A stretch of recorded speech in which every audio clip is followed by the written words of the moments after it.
Might be the connection. Might have to hop on my other phone. See real quick. What's up, man? Hey, how's it going, man? How you Pretty doing? good. Pretty good. How about you, Steve? Doing good, man. Yeah, just put in the ghost for the night, and now I get to talk to you. Ah, hey, right on, right on. Hold on a Yeah, sec. Give man. me just a second here. Ooh, Hey, Mom, ¿le bajas poquito? Poquitito.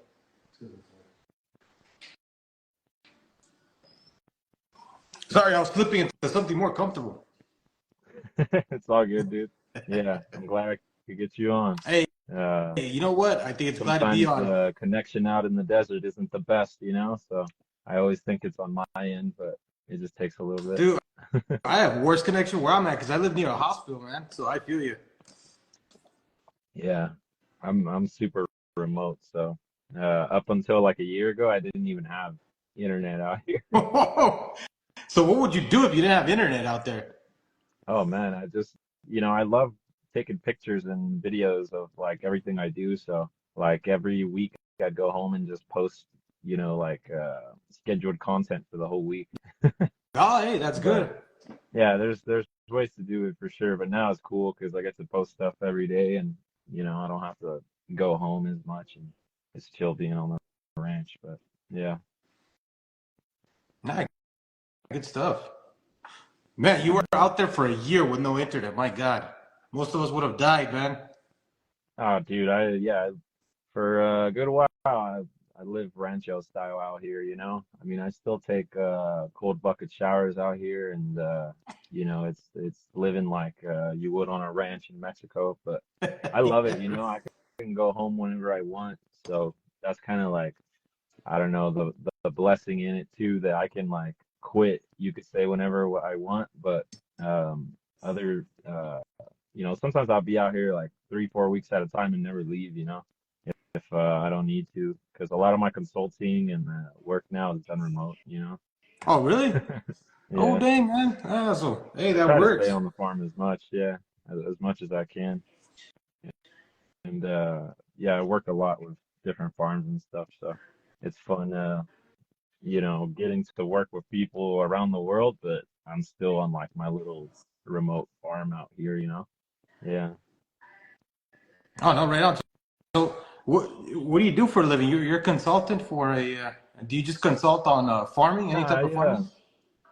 So I mean, I have like a bunch of different ways that I make money, but mostly through landscaping. I do farming, so I run my own small farm, and then I make money through animals and plants, and the consulting is like a whole separate thing that I do for most of the clients in that are wineries and like nut and fruit orchards, so like large scale farms, but then in the past like uh, year or two, it's been mostly focused on agave, cactus, and like really niche farms. Like I'm working with a farm that's like growing saffron, which is like I don't even think a lot of people know what that plant is. A But saffron?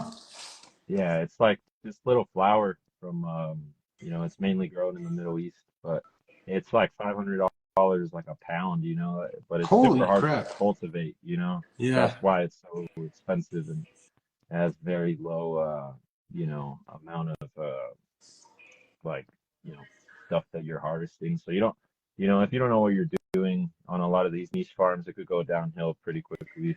But Oh, yeah. yeah, that's like the exciting part about the consulting, that the past 2 years I've just been working on like a lot of the farms that if I had more money, I would be doing like each of these little niche farms, because they're each like really interesting and stuff. And um, even like I worked for this company out of like the UAE out in the Middle East, and they're like researching agave and importing agave to make biofuels.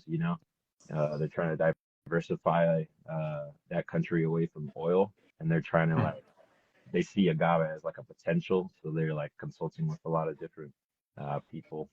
But yeah, just the randomest shit ever on the consulting, but uh, yeah, I make money in a bunch of different ways, but uh, it allows me to be on the farm as much as I want lately.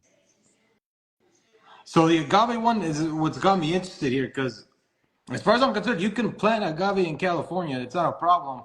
Obviously, No, you cannot yeah, make tequila. no, because it has a DO. It has a, um, legally you can't make tequila or raicilla or so.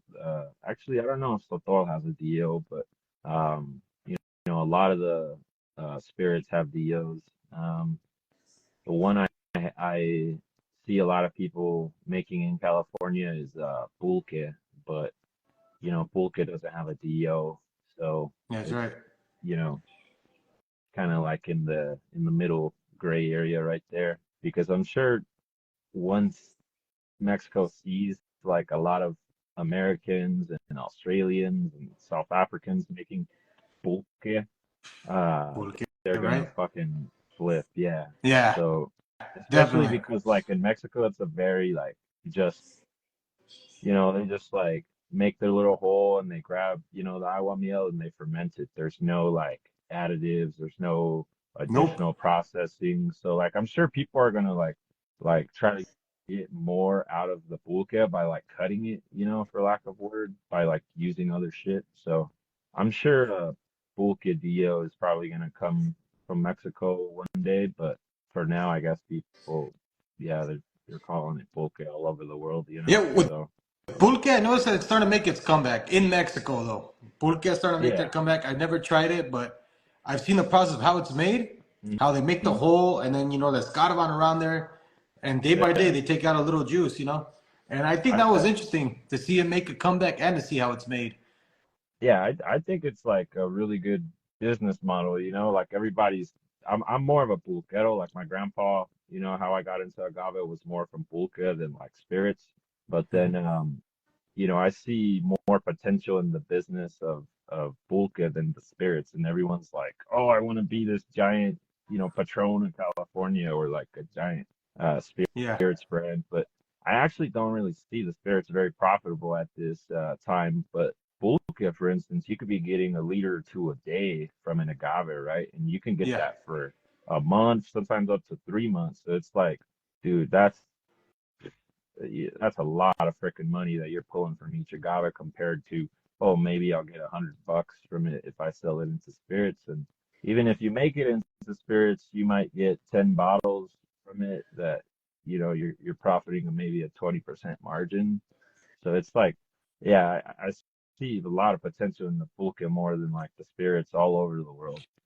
And especially because it's more localized, right? So like tequila and mezcal and all these things are even if I get an Australian agave spirit or a South African agave spirit, they all have to bring that shit here, right? So it's like at the least coming from Mexico, like 3, 4 thousand miles, coming from Australia, I don't even know how many thousands of miles, but probably like 5,000 miles or something. And then, Sepulveda is going to be something that if you have an agave farm local, you just roll down the street, you drive to it, and you can get it.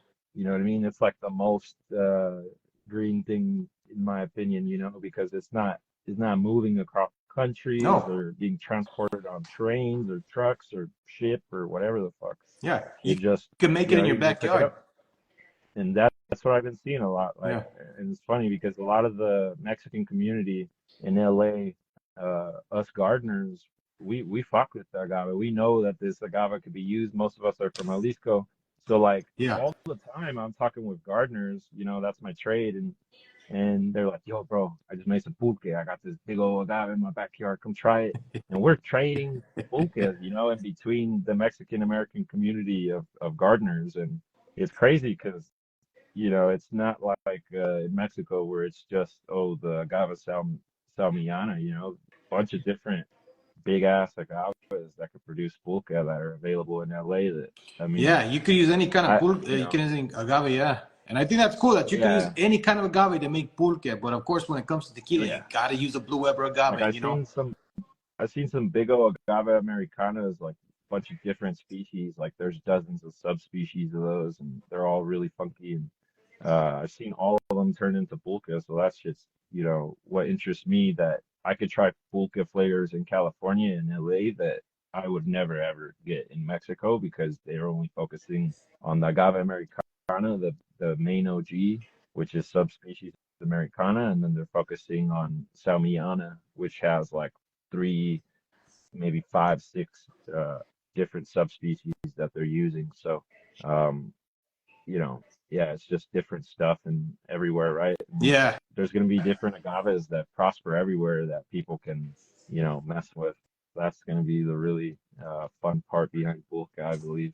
You know, yeah, I think it's one interesting thing I'll point out here is that you do know most types of agaves. It doesn't matter which one it is. You know what it is and you can identify it, which I think is pretty cool. Because that's how you started yeah, following me. I showed you an agave when I went to my cousin's agaves fields. Uh, I was just getting to know the plant, and I was looking at how it's made, how it's planted, and all that. And in the totally. highlands of Jalisco, there's mineral rich soil. It's the red volcanic soil, so it's very enriched, and obviously it's ideal for planting agaves.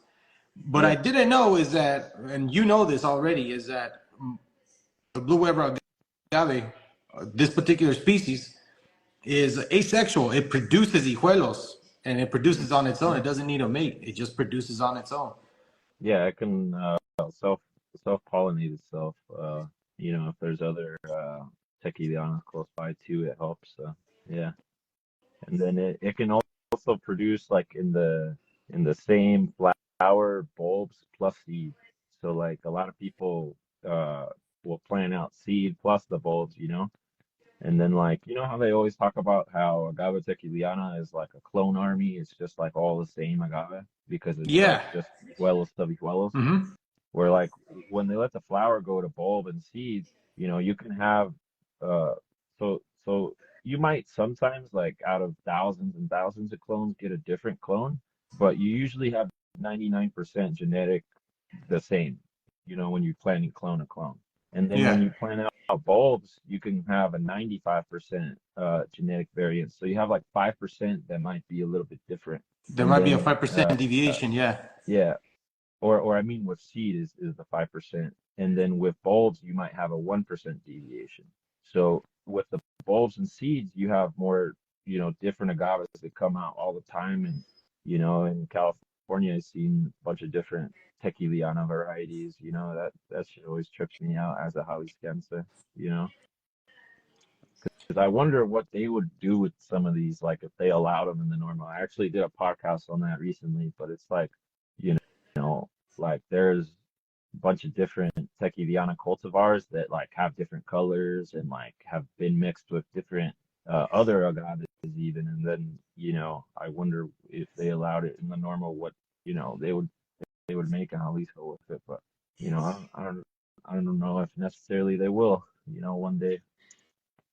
They're pretty traditional. Yeah. So, Well, Steve, interestingly enough, what I was thinking about right now that you brought up California, and you're obviously California does have a good climate to farm agave, yeah, So, but I've noticed that even then, the state of California is trying to, how do you say it, regulate it.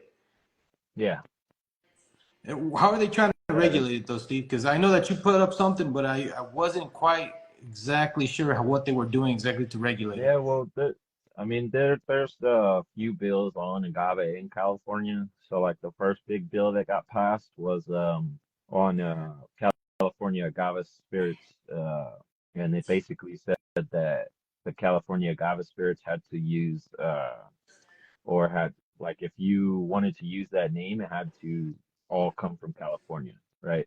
And you couldn't use any additives or food coloring or any additions essentially. And I thought that bill actually was pretty good. Yeah, Like I so think I'm like, far. okay, well, like the whole tequila matchmaker thing, right? It's like there's all this bullshit going on in Mexico, like a bunch of TRT, different, yep. you know, uh, yeah, CRT being a little corrupted, you could say. Um, but in California, it's like we already went past that hump. We're not going to debate, oh, should we use additives or flavorings or, all this BS. We just from the beginning, like there's very few California agave brands. It's like a blip on the radar of agave or mezcal, right? But even Yeah. today, we're already like, yo, before this hellstorm of fucking California big ag comes in, we want to be better in this one thing than everything else on the market. I think Yeah. that's great, because it's not going to allow a lot of the stuff that they're fighting for in Mexico to get rid of right now to Hmm. even go down in California, you know? And I think it's cool that, the agave has to come from California because like in Jalisco, people are making tequila, for instance, bringing in agave from other states and shit, and then Yeah. they still get to call it tequila because it's made in tequila, but Yeah. it's like, for me, that kind of defeats the purpose. The whole point of having the DEO is for it to be like, this agave is grown in this one region. It's produced in these different ways by these different Jaliscienses or, whatever state and this is the tradition that they use, right?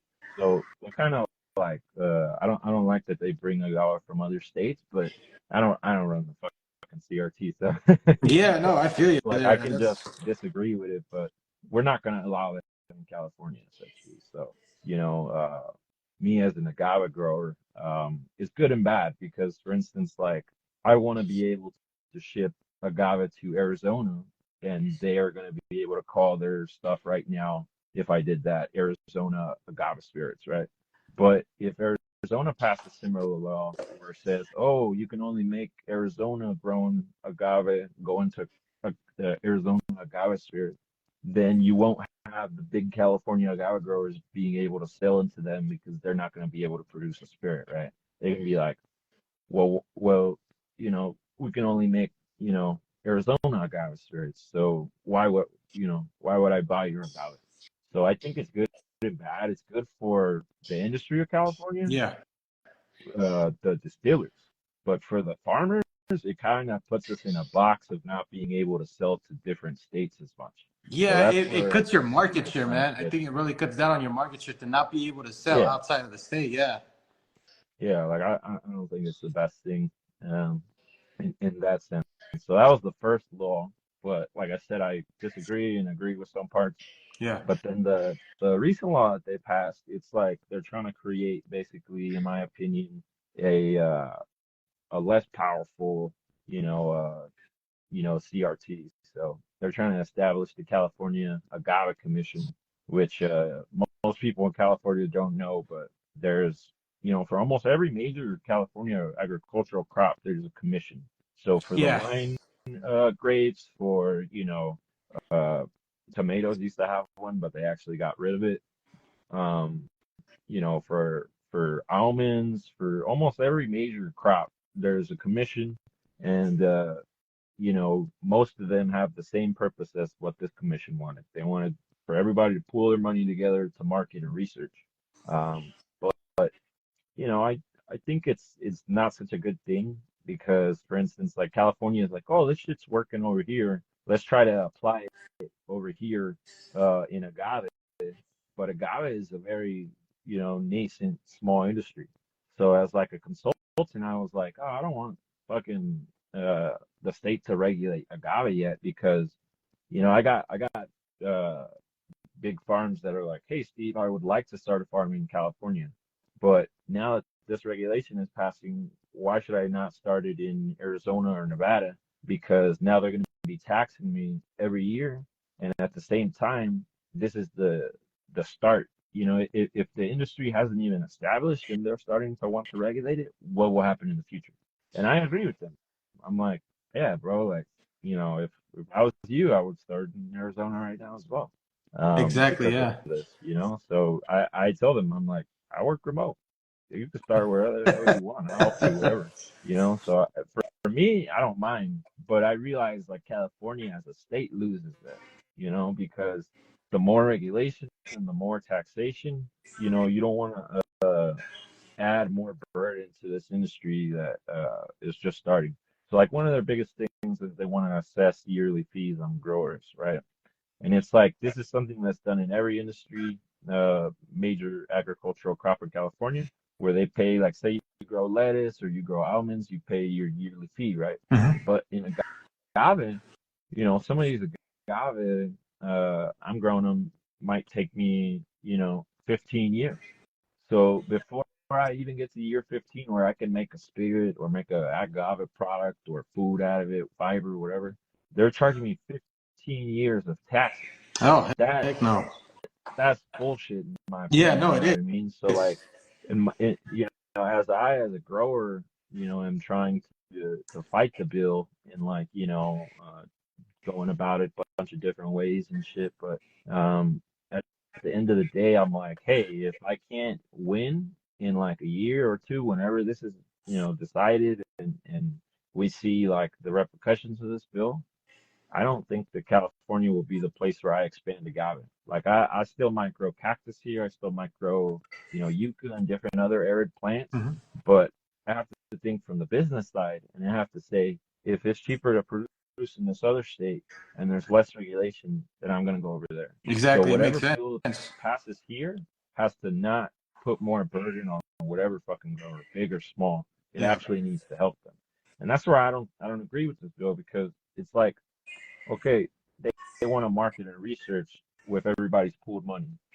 But bro, I tell you what, I've read 500, 600 agave research papers, and these are fucking 100-page papers, man. Yeah. From everything from how they use it for fiber, for how they use it for cancer research, for how they're doing pharmaceuticals and all types of crap that they're using agave around the world from, Mhm. you know, and I see how many articles there are. Bro, there's 100,000 or a million, I estimate, articles on agave research that you could read. And each one of these articles I read and I'm like, business idea, business idea. You know, I was reading the other one, the other day one, and it was talking about how they basically took agave fibers, you know, grinded them all up, the leaves, and they threw them in concrete. But this concrete didn't use what do you call it? Cement, which is, you know, most people confuse those two, but concrete is like gravel plus cement and different, you know, chemicals, right? So Yeah. instead of using the main ingredient in concrete cement, they chose to use lime and then they threw in agave fiber. And the lime plus agave fiber, you know, concrete was stronger than the cement concrete in a Whoa. bunch of different tests that they did. And I was like, I'm reading this article. I'm like, bro, I could sell this shit to, you know, the agave or the concrete industry in America is like probably 50, $100 billion. You know what I Yeah. mean? So I'm like, because thinking the construction industry, I'm like, if I can produce a stronger slab, that's super fire. That's Yeah. multi-billion-dollar business idea just from one article, right? Right. And I'm Yeah. telling you, there's million of these articles. So to want to pull my money in for research, I see it as one, pretty stupid, and two, a waste of time because you couldn't sit here today and for the rest of your life just read those papers. You know what I mean? Yeah. Like it's basically for our sake infinite because you know it would take your whole lifetime. Yeah. So the research, I don't get it, and the marketing, I kind of don't think it's good because if you pull everybody's money to market, who do you think they're going to market for? The biggest agave growers or the little guy? You get me? Yeah. So it's what happens with the CRT. The CRT goes to Japan, they go to fucking everywhere around the world, and they're like, buy tequila, accept our DO, you know what I mean? And it's like, you think they're going over there with a bottle of, I don't know, Arc de Nome, bro? No, they're going over there. Look, bro, grab this fucking Casamigos, grab this fucking, They're going you know, the for the biggest big brands ones. that they Yeah. have because they're like, we could give you volume. We could bring in 1 million bottles next week if you approve this. You know what I mean? Yeah. And it's the numbers that these brands that you and me love, they can't honestly put up yet. Maybe G4. Like G4 could probably do some type of shit like that. Yeah. But, you know, my point is the CRT fights for the big guys, not the little guys. And Exactly. any money that goes pulled together in California is going to go for the big guys, not the little guys.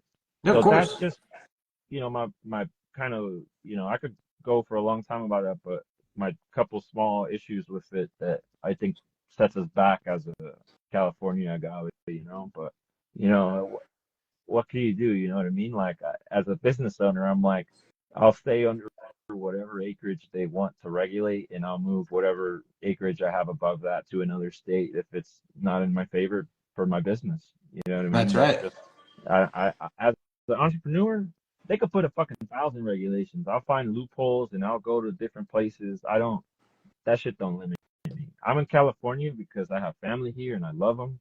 So I want to be in LA County. That's why I chose to farm here. Hmm. Yeah, I could have gone anywhere, but I chose specifically to stay in LA to be close to my family.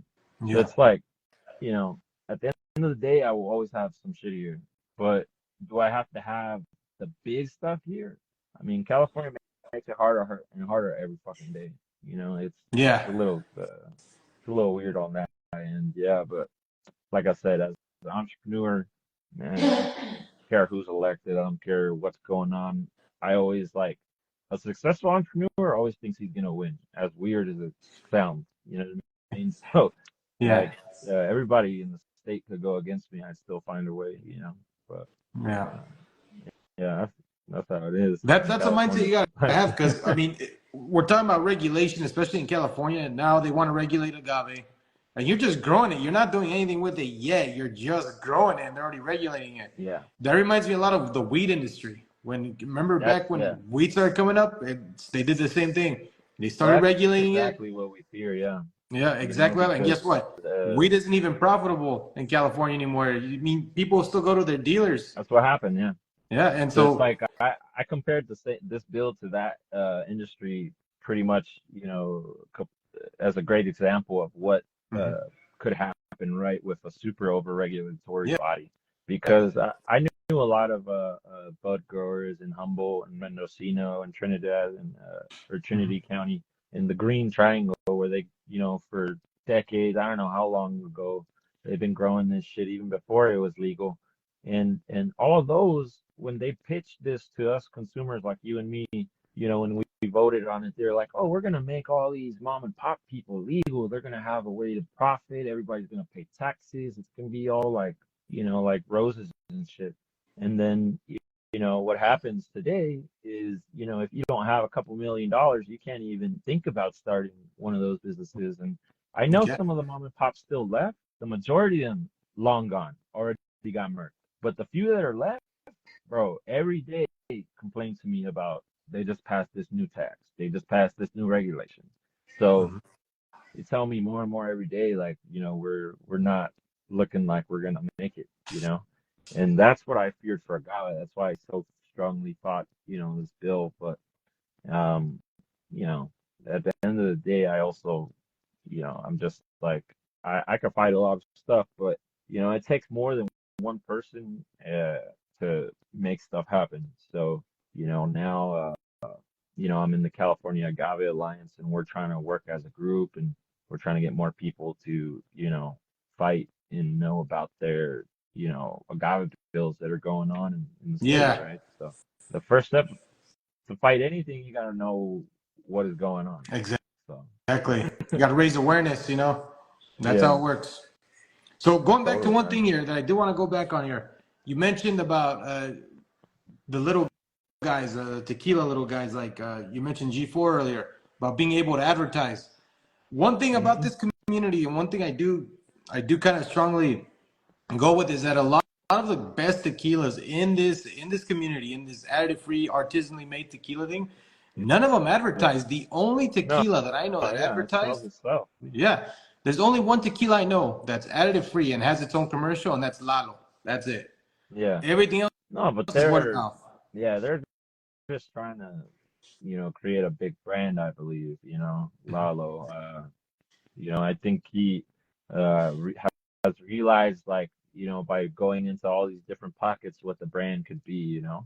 Um, I mean, Lalo, you know, with good management could be $100 million brand one day, you know. Hmm. So I think they just see the potential of what's there. So, but yeah, a lot of these other small brands, they don't need to sell. You know what I mean? Like, it's like a lot of you know people ask me like, oh, like you know, why don't you list like all your plants or you know the different services that you do? And it's like I don't really market. I just post on Instagram for like fun and stuff, you know. But Yeah. everybody hitting me up for consulting is a referral from another farm that I built up or saved or managed, you know. Hmm. And the same with plant sales. Like 90% of my plant sales is literally like repeat clients that they're just like, you know, nurseries that they buy a bunch of agave from me and they're like, I sold all that shit, give me more, you know? So it's never like, yeah, I feel like it's a waste of my time to sit down and like spend, you know, weeks listing everything that I have because I'm like, this shit will sell out before I even, you know, like for instance, if I have a bunch of plants and I list them, and then I had a nursery last week come and just like, give me two of every rare agave you have. You know Oh what I mean? Just shit! Two of yeah, I every don't rare need agave you a, got. yeah, I don't need a, sell as much. You know, they kind of come to me today. You know, and that's what I see with you know, a lot of these smaller brands. You know, they pretty much just sell themselves, dude. Like Yeah, people are just coming to them like, give me cases, give me bottles, and they don't really need to go too crazy. You know, and that's great because you know if they're spending money on marketing, that's less money that goes into the juice. You know what I mean? yeah, So at the end of the day, I'm always like, it's good.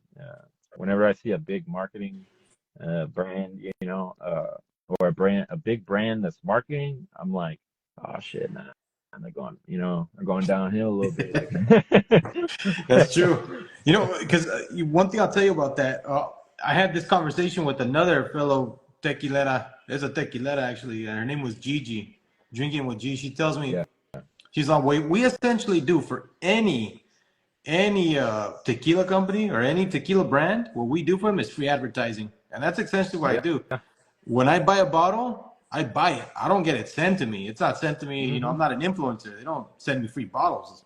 What I do is, yeah, if I have the chance, I go buy the bottle, and if I like it, I'll post a review. I'll tag them in it. Y si me pelan, me pelan. If not, well, you know, what can you do? But essentially, it's free advertising. What I do, it's yeah, literally like if the tequila is good and I buy it and I think it's good, I'm gonna get the word out. Someone else might like it, they'll buy it too. And again, going back to yeah, your word of mouth, it's all referral. You don't really, if hmm you're any brand, I mean, my favorite, my go-to, Siete Leguas, Tapatio, even, like, they don't advertise. It's all word of mouth. no, It's yeah. all, their focus is the product, you know? Shit, the Legolas has that generational thing, you know what I mean? It's Yeah. like grandpa drank it, dad drank it, now, you know, our generation drinks it. So it's like, you know, Yeah. all these uh just generational like you know, events that people had, like they remember having hit the Legolas, you Yeah. know? So like I feel like a lot of their marketing too is like trying to get everybody in in the family. Right? But yeah.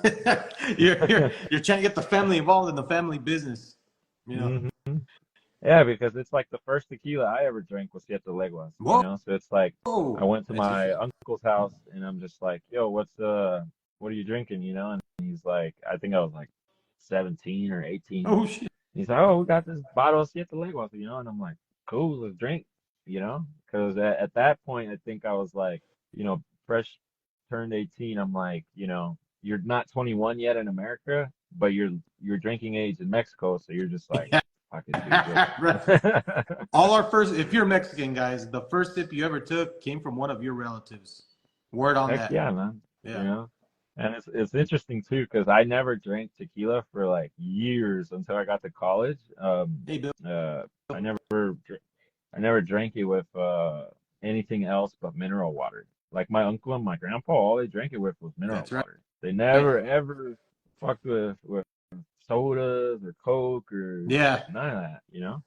So I didn't drink any of that until I got into college, and then you know we weren't drinking good tequila at that point anymore because you're broke, so you go pick up like fucking Tornillos. $9 bottle of yeah, yeah, dude, and then you're cutting it, you know, because you're throwing a party, you're trying to make it rendir, you know, Yeah. the jungle juice as they call it, but Oh that's yeah, the the super jungle juice. Yeah. hangover, bro. That's the super hangover stuff, Yeah. you Oh know. my God. Yeah. You only survive those juices I in your 20s, I man. No. Well. Yeah. think that's why people honestly are turned off and hate tequila like a lot in America though, because in college they drank like jungle juice or like the shitty tequila, and then now when people were like, "Oh, I love tequila, like try this," they're like, "Oh man." I remember, you know, throwing up on on my bathroom floor or like, you know, doing some wild event, you know.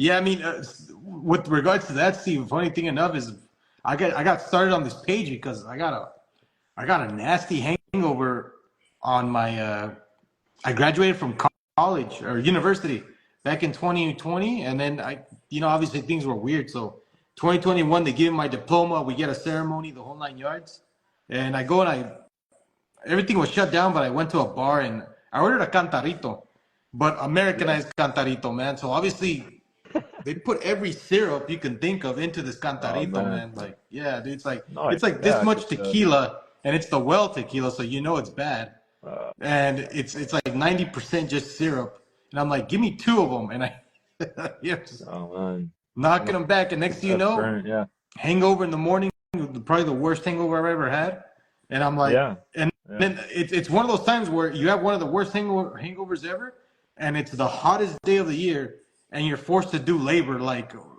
that morning, I was hungover. I went to go have some noodle. Then I was like, "Hey, can you help Ben put up a fence?" And Yeah. I'm like, "Okay." And I'm trying to put up a poste, and it is literally 80, 85, 90 degrees almost, man. And I'm like, I can't do it. It's like Fucking just the dying. hangover was Yeah. bad. Yeah. No, man. So, what made you want to start educating people about, agave spirits and tequila, man? Well, you I know what? see It you. was I've been that. seeing you post more. Yeah, like it was The bad that. experiences? What's up? I said the bad experiences was why you wanted to? It was one. It was that bad experience. I started getting real particular about what I put in my tequila. For one, right? So Oh, you're talking yeah. about, hey, when you're drinking it, lo tomas con tu agua mineral. You're drinking it with mineral Mm-hmm. water, right? Or you're drinking it by itself. Totally. After that hangover, where literally I had to put up a fence, I was helping put up a fence in the freaking heat, and it's something that you're already used to, Steve. Like you're used to a 90 degree, and you're putting up a small fence, something so that the goats don't get out. But I was putting up like Mm-hmm. an actual poster to like neighbor fence, right? And Yeah. so I was like, you know what? Moving forward, if I'm gonna drink tequila, I'm gonna drink it properly the way it's done in Jalisco, in Los Altos. Oh, It's gonna yeah, be yeah. with your mineral water and your I actually had a similar experience. yeah. Yeah.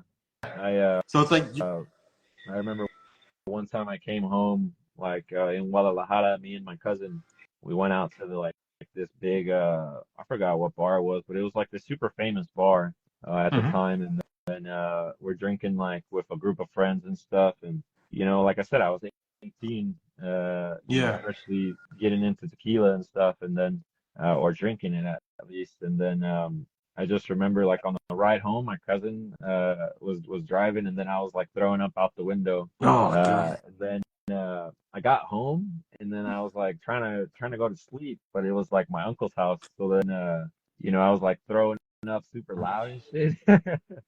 My uncle comes downstairs. He's like, what the fuck? He's like, estás abusando de la tequila. He's like, ¿qué están haciendo?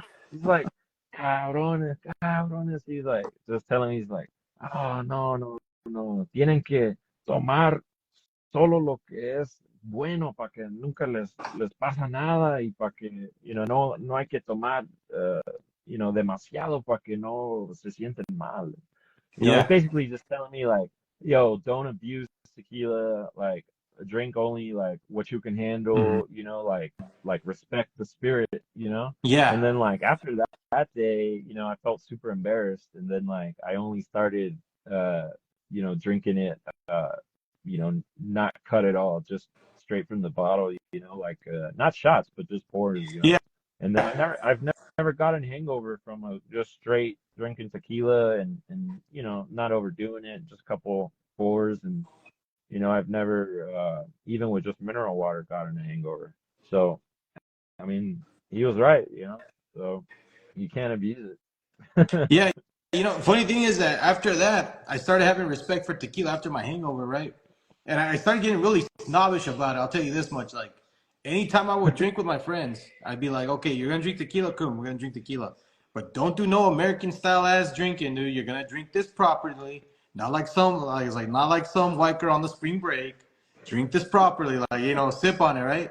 Because I'm saying, like, you probably agree with me, Steve. Whenever you go out to Mexico and you see your uncles drink, esos vatos Yeah. empiezan a las 12 de la tarde and they're going Oh till yeah, 11 yeah, p.m. they at night. can. You know what I Yeah, but mean? they're going a little by little, you know? They're not like the Exactly. Americans that So they I'm try like, to do 10 shots in an hour, you exactly. know? That's what I'm saying. So I'm like, I wanted to bring that particular mindset of drinking here. And that's one of the inspirations for the page too. I was like, if I'm gonna be Yeah. such a snob about it and tell my friends, hey, drink it like this or drink like that, make it last, make that good, have a good drinking session, then let me start my own page and preach it, and Hell yeah, man. That's and what's that's how up. it all started. That was kind Yeah. of the sentiment. Like, hey, learn how to drink it properly, no lo abuses, and respect it. Respect that spirit. Yeah, man. My bad. I've been ignoring the comments a bit, but let's see. Chivas says agave farm in my future. Yeah, man. Hit me up if you need any, or you got any questions or you need any help or anything, you know. Follow the page too, 'cause fucking, I'm always talking about different agave and stuff, man. Um, but yeah, let me um I was gonna ask you like, are you from your family's from Jalisco or My dad, uh my dad was yeah. from Tepatitlan Los Altos, so like, Oh, okay. so Yeah, basically, I've been there. you've been there. Yeah. Cool, man. Hmm. One thing that, funny enough, that my dad made it an issue for me to go a few times when I was a kid, right? And Yeah. he passed away in like 2006. And Hmm. so later on, besides that, what I ended up doing was, I think 2009, when I graduated, basically after I graduated high school in 2008, I went in Hmm. 2009 back to, after many years of not going, I went back to Tepa and I ended up liking it and I started going back. Hmm. And then, of course, when the tequila page started, it's like, now I really need to go because my cousin owns agave fields. Not only Oh, that, there's that's what's up. these, Yeah. yeah, all Learning like from him and the, everything. what's up?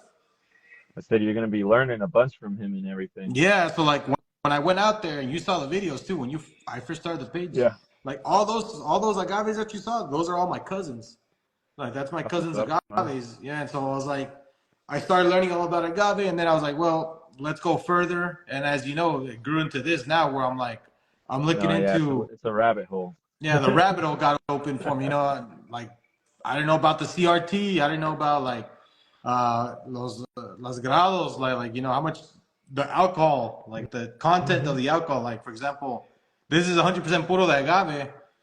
40% ABV, la graduación 40%. This is like a very Nice. smooth, yeah, Nice. all that stuff. And yeah, I mean, it starts low and it becomes a rabbit hole, like you said. But I think that's one of the best Hmm. things about it. But I think one of the best things that came from this page, Steve, in all honesty, is that I learned more about not just tequila, but my culture itself.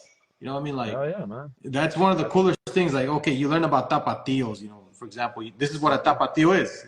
It's somebody from Jalisco that looks like yep. a charro, or like yeah, charro, and it's just that kind of stuff that you learn. Like I learned that Tepa has its own song, or the other day when I was talking Yeah. about Mexican Christmas Every music. pueblo has its own really unique culture. It's amazing, like I've never been, but a lot of my little brothers and big brothers, they have been for Mexican Independence Day multiple times, been in Mexico. Yeah, And they don't like going to the big cities. They like going to the pueblos because each pueblo has like their own crazy ass tradition of like how they celebrate Mexican Independence Day. They'll each have their own different, like indigenous, dances or, whatever, right? Like they all just have like a unique culture, and then the same thing with the churches, man. Every single pueblo has like a church, and no two are alike. They're all like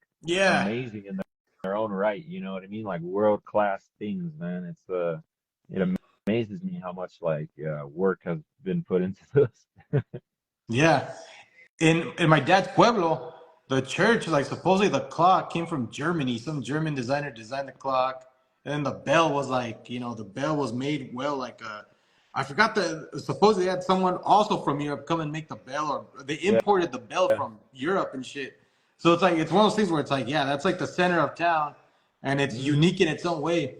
What part of I Guadalajara love are you how from? that's the thing too. A lot of the pueblos in like Jalisco, like the church is the center. when you think about Yeah, it, it's like, I mean, I'm not the biggest religious guy, but I just think that's pretty freaking cool that like most of them made the church the center. I So agree. the whole town revolves around the church, literally and figuratively. Yeah, You know what I mean? Like that thing is pretty cool to me. Yeah. I'm born in Agualulco de Mercado, Jalisco.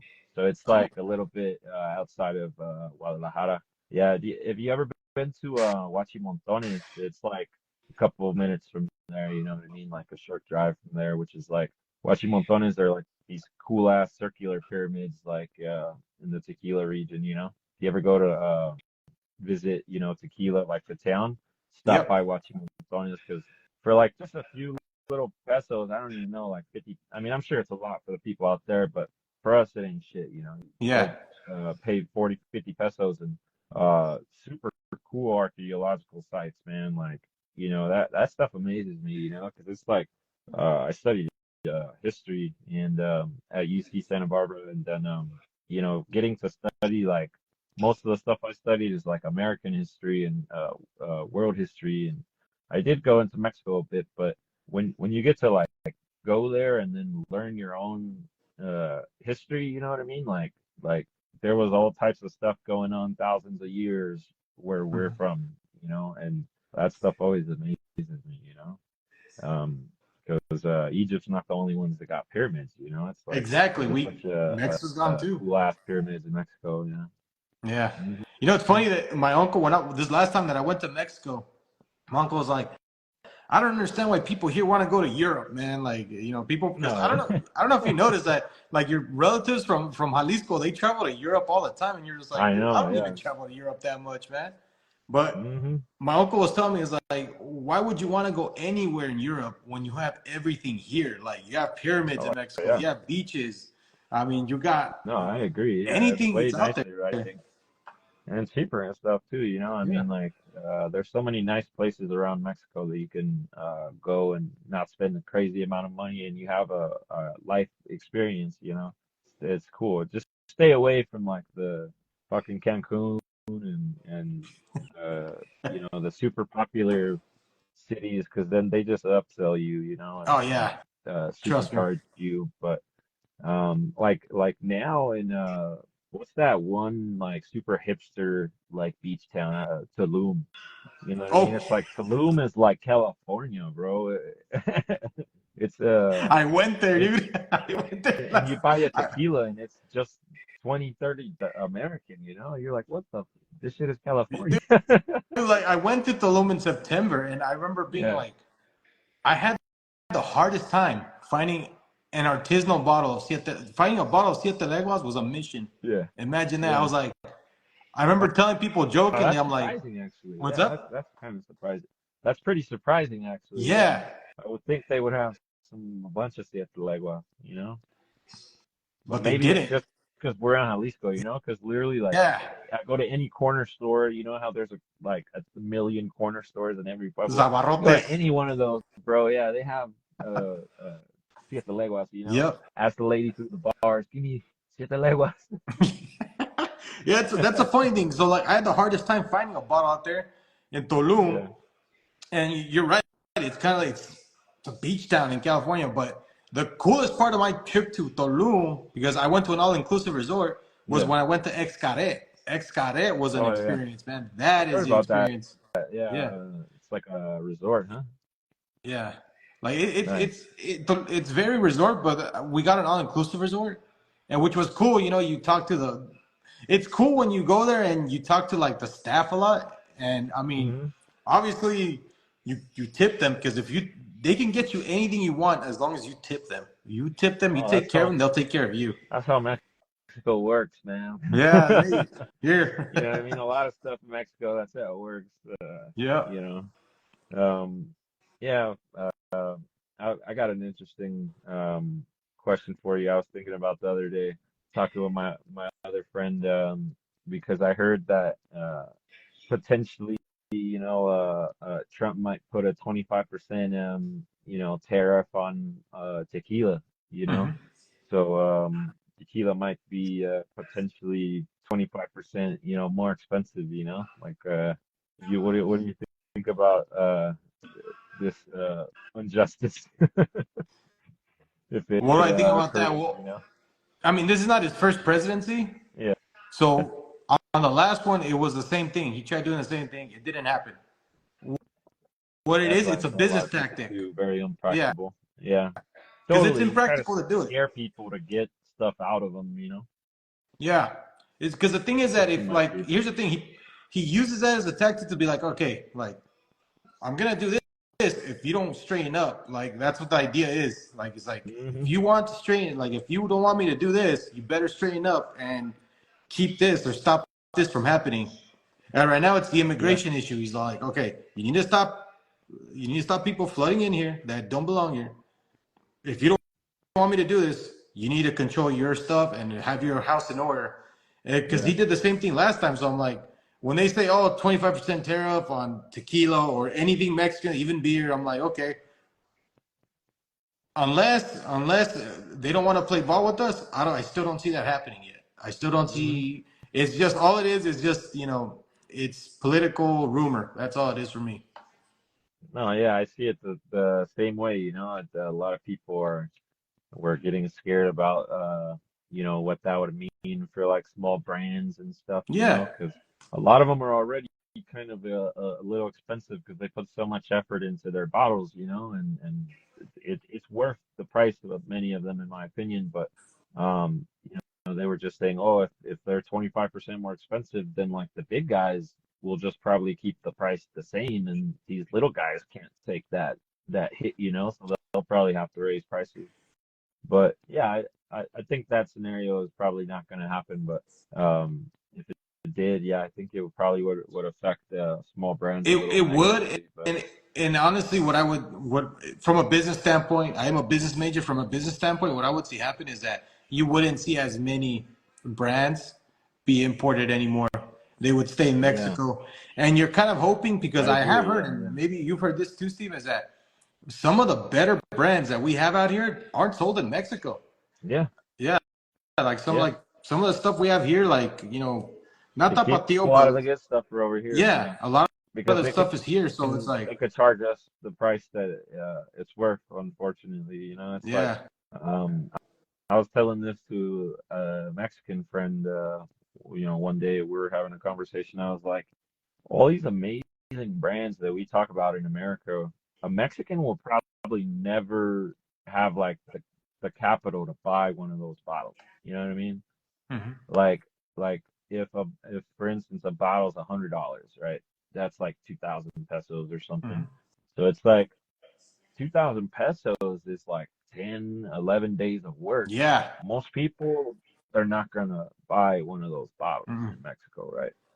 So like I thought it was just like a weird thing that like the best tequila is like not being able to be drank by Mexicans. Like I thought it was just a weird thing, you know what I mean? Because Accessibility, it kind man. of made me, yeah, it kind of made me think of the whole quinoa thing, you know? I don't know if you know about quinoa, but it's like there's this thing that comes from the Oh, Incans, you know, and in Peru, and then now it's so expensive that they can't eat their own traditional right. Like food, what you the, know what we I like mean? they made And it. now that's just happening to us Mexicans. We Yeah. can't even drink our own traditional tequila, you know, but Yeah.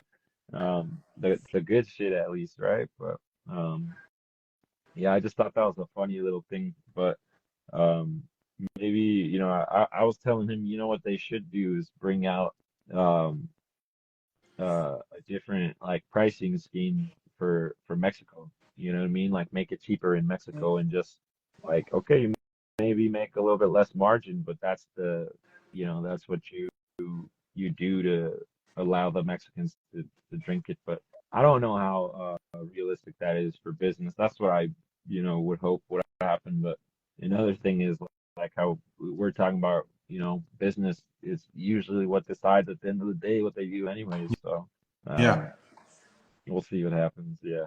Yeah. It's about the bottom line at the end of the day, Steve. Like it's about the bottom Yeah. line. But I'll tell you this: when I went out there this last time, I did see a lot of brands out there now. Like I did see a lot of Hmm. brands that are sold here, sold over there.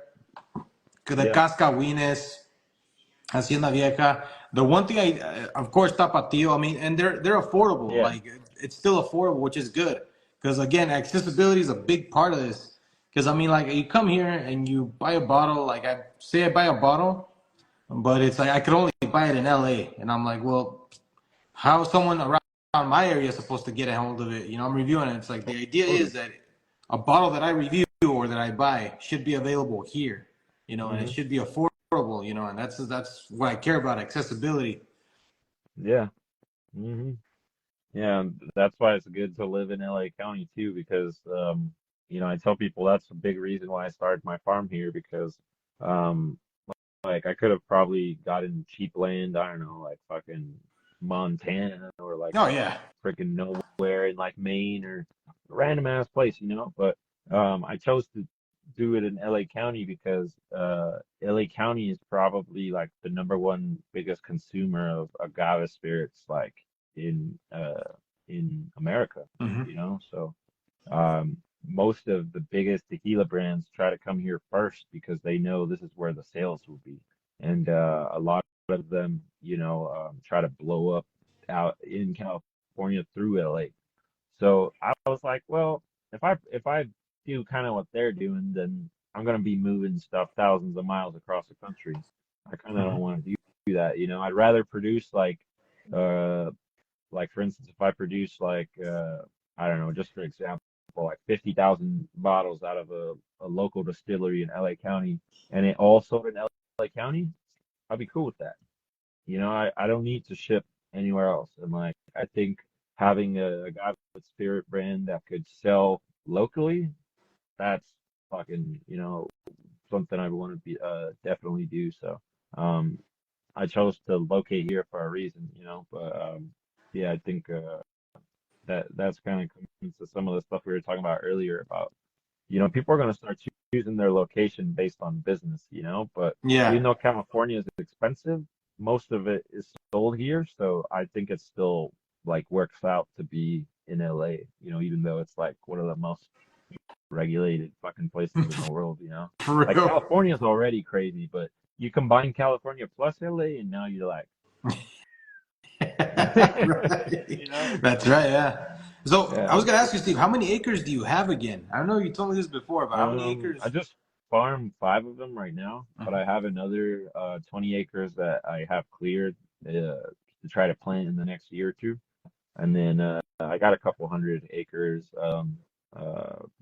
Not too sure on the exact number, but probably like 300 or 400 in this area right here. And then all of that I want to put, or not all of it, but I want to keep 90% of it just straight wild. You know what I mean? Yeah. So I at this point, unless I buy more land, I'll probably only develop to like 30, 40 acres. And but I'm always, buying more land. So, like for instance, like a couple years ago, I was like, well, I can only do 5 or 10 acres if I want to keep 90% wild, and now I can do 30 and 40. So, my goal is within 10 years to be able to put out, 100 acres of 1,000 agave each acre, Oh, damn. and more, people are putting like 3,000 agaves per acre, Mhm. sometimes, really packing them in there. But I'm going to be planting with trees, and I want to make rows that animals can move relatively easily through. And then, I'm also planting, a lot of different stuff with the agave like cactus and yuccas and just different arid plants that I think can, have a commercial potential. Like from the trees, I got like dates and jelly palms and Oh, okay. mulberries, a lot of stuff that you wouldn't be able to usually buy in a store, but it can grow Hmm. in the desert for really really minimal water. So I'm trying to just create more of a ecosystem, like keep all the native, but then clean it up, all the dead stuff, and in the space in between, add all of my stuff. So then essentially I'm keeping the wild and Hmm. adding, my farm literally like right on top of it, Oh, okay. and I've got like agaves growing right next to the native plants. But then yeah, I got a good amount of land I want to farm out here, but farming is not an easy endeavor, so I have to consult to to fund fund a lot of the farm. And this is not the only farm I'm running or building up. So, I have to use like all the money generation I do to build up my farms, and Mhm. then like you know, I would love to farm like pretty much full time, but uh to pay for the farm, I have to do a lot of other stuff too, you know what I mean? So Yeah. it's like, and like I tell people, my farm's been profitable from year one, Mhm. but like year one, I might have only made, 10,000 and spent eight. So I was like profitable like two or whatever, one after taxes, you know what I mean? So it's like, Yeah. uh, and then like now I might be making a lot more money, but it's still the same concept where like I'm throwing everything back in, and then I'm using my, consulting, my landscaping and all of that to literally put more on top to like grow it faster, you Yeah. know. Um, and only an entrepreneur would be dumb enough to do that. But that's what I do. You know what I mean? Like I'm a all in type of person on a lot of stuff that I do. So with a lot of the land. I just initially bought a bunch of it, and then I was like, well, what do I do with it? And then I would come out here and like, just ATV and stuff, and then I would ride around and see a bunch of like grow operations and a bunch of illegal stuff, and then I'm just like, man, I bet I'm like these guys are making even though they were doing something Yeah. illegal, the Yeah. concept hit because I was driving around on the ATV and I'm like, bro, these fools are making millions. You know what I mean? These fools are making millions off an illegal product, but in my head, what that meant was, yo, they're making millions off the desert that nobody Yeah. gives a fuck about. So Yep. it might have been illegal, but in my head, I was like, what the fuck could I do that's legal that could grow here and make a bunch of money? And I Right. settled on agave and cactus Yeah. and animals, but um, yeah, it was just trial and error. Because like I told you I do landscaping, and it's like, dude, I probably brought like 100 different agave species, and like fucking 80% of them died.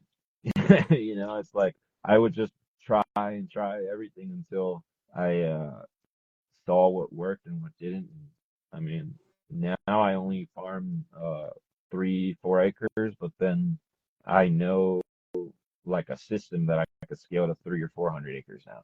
But that took me like a decade to figure out. You know what I Yeah. mean? So like now I know that I can expand it, but I didn't when I started, I didn't know that it was even going to be profitable. I'm just like, you know, as an entrepreneur, you do that sometimes. You're just like, I'm just gonna like gamble over here, and if it loses everything, that's cool. You Yeah. know what I mean? Because it's a fun gamble. And like I tell people that in California, especially because like a lot of them think they're gonna get rich off growing agave, and I'm like, at best you might like not die. You know what I mean? You might not starve, bro. Yeah. Um, You. Oh like my if God. you think you're gonna be a millionaire off agave, I'm sorry to break it to you, but 99% of them will not. And the only way to make money with agave, even when I started from the get-go, I knew would be making a spirit, making how I told you a cement fiber product, making consumable foods, making farm working with universities to do biomedical research and that Yeah. type of shit. Uh, but yeah, it's uh, I looked at it a little bit differently because I just I know that to be profitable, like you have to be vertically integrated. You need to grow the commodity, you need to like process it, and you need to have a product that you market and you own the business that owns all of these processes. And if you want to go even further, you buy your own truck, you're your own distribution company. You want to go even further, go buy a few freaking liquor stores.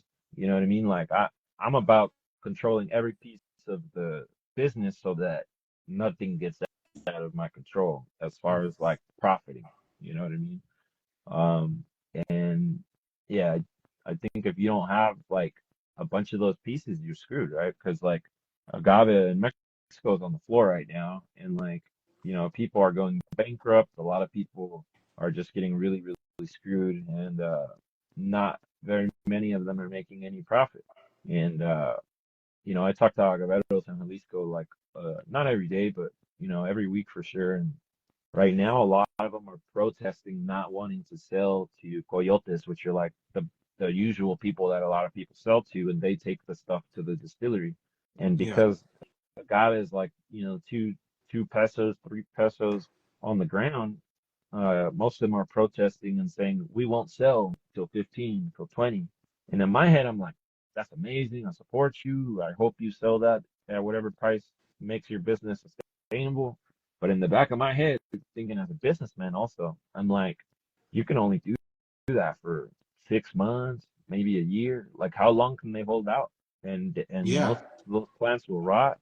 Most of those plants may not be harvested. Mhm. And what happens when thousands of agaveros don't, profit? Like, I mean, I know people talk about the boom and bust, but what I tell people each time is in almost every economic cycle, when boom and bust cycles happen, there's always a concentration of power.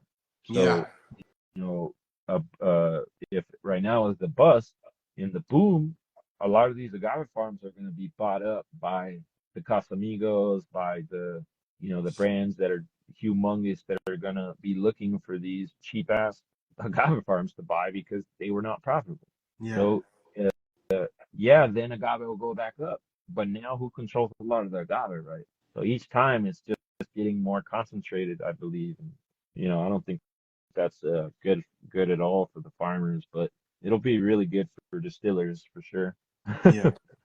No, I heard about Yeah, that. man. So I heard even earlier during the year that agave was so cheap. I mean, you had farmers buying it to feed their how do you say it, their ganado, man, like the cows and the Yeah, pigs. They were eating agave, dude, because it was so cheap. that's always been a part of it. Yeah. Yeah. I mean, I'm sure it got more popularized now that it's super cheap, but that people like me that practice like permaculture or regenerative farming, like we always have done stuff like that. So Mhm. it's like we've always gave it to animal. Like I feed my agave to goats like every day, a little bit, Mhm. and the same with cactus and stuff. So um, I I understand that that's like why like okay, they're like okay, I can't sell it for a good price, so I'm gonna give it to these animals.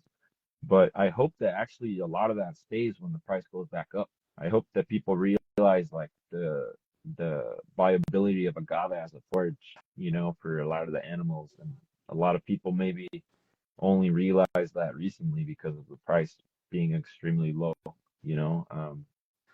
Because a lot of people they don't understand that cows and goats and sheep they can have like up to 50% of their diet be agave or cactus. So Oh it's like shit. those are you think about how many animals are grown in the Mhm. USA and Mexico. You're like, man, these are multi-billion-dollar forage industry that agave or cactus is not really looking at. You know what I mean? I like right now, for instance, agave is low because most of agave goes into spirits, right? But if they had another giant set of companies creating forage products that are exported to Saudi Arabia or really dry places where they have a lot of animals but they don't farm anything. Like a lot of California alfalfa goes to Saudi Arabia because for that reason. Oh shoot. I don't know that. Mexico should be taking advantage of that.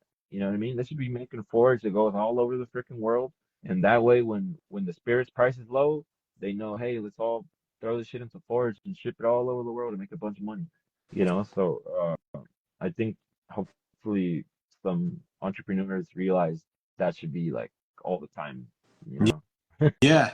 Yeah. Yeah, I got Nathan over here. He's saying that the Kiss the Widow. He's saying that the bigger will consume the smaller ones like the 2008 housing crisis and rent the land back.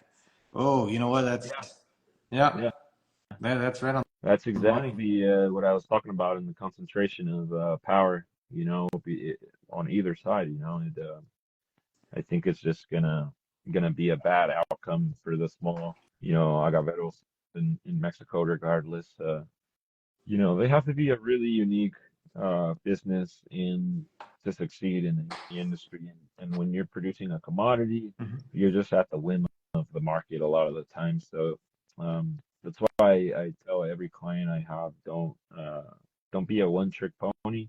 If all you can do is sell agave, and in year 7 you're trying to sell your agave and make a profit. Like think about this. Let me put it into perspective as an American, right? Hmm. So say you're trying to create you trying to create a California agave spirit brand, Yeah. right?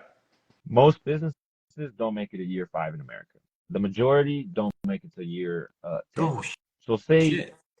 year 7 and 8, you're over here like, oh, well, maybe I got this agave now. Let me try to market it. Let me try to make a product or sell it as a commodity or whatever. You're barely gonna get a chance to stay in business at year 7 or 8 when the majority are like out by year 5, bro. So like you're expecting this business to fucking basically invest for almost a decade and have a small chance that they might make it at the end of that decade. You know what I mean? Yeah. And I'm I tell them, don't be a dumbass. From the day that you put your agave in the ground, you better be talking to distillers, you better be talking to people that are in animals, you better be talking to, universities, Yeah. biomedical companies, whoever the fuck will pay. Yeah. I tell people, they're like, "Oh, what are you gonna do with your agave?" I'm like, "Bro, whoever got the best price.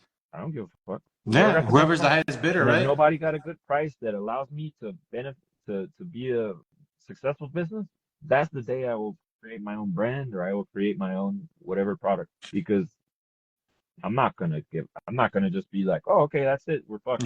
Like, you know what I mean? No. I'm Yeah. gonna try to figure it out. So uh, I tell them day one, bro, try to figure it out who you're gonna put this agave into, their Yeah. hands, You got to and diversify. You got to you gotta diversify what you want to. Yeah. diversify, No, man. It's that a that makes business. sense. Yeah, Yeah. yeah. Kiss the Widow had another great question. He said, "How can you afford the Oh, humidor labor costs?" oh, yes. Um, yeah. So I mean, one, I know how to do it, and I'm a small enough farmer, so I just You do it could do all it myself. yourself. Yeah, Yeah. literally, I'm just like, okay, I want to make like, I have like a super small, like 10 and another 20-liter super baby still that I'm just a hobby distiller. I'm not making it for any business or anything like that. Yeah. I'm just making shit for me, my family and stuff. So then like I can literally just pull 10 agave and that's it. I don't need to harvest the whole Yeah. field. You know what I mean? I don't need to harvest how these do because they're making a big old production. Like my shit is like the Oaxacans or whatever. It's like super, super small Yeah. batch, you know what I mean? But in my case, you can't really buy it unless you like my homie, and I have some at the time, then I might give a little bit to homies and shit. But Mhm. uh, at, at, I don't sell it today because I'm a farmer and I'm a pulquero. And at the end of the day, people tell me, oh, it's a great spirit. You should make a brand and you should sell it or whatever. And I'm like, I don't think it's good. You might think it's good, but I don't. No. From the biz Like standpoint, I've no. tried, yeah, I've tried the shit that my family has made on a hobby scale or just family scale, and I've tried, I know what I like, I love brands like Art the Gnome, I love brands like Mi Gente, Atanasio, and I have a really really like unique uh flavor that I want for each like agave that I'm focusing on. And Yeah. I don't want to like put that out into the market and then uh be like even if everybody liked it, if I don't like it, that's a fucking failure for me.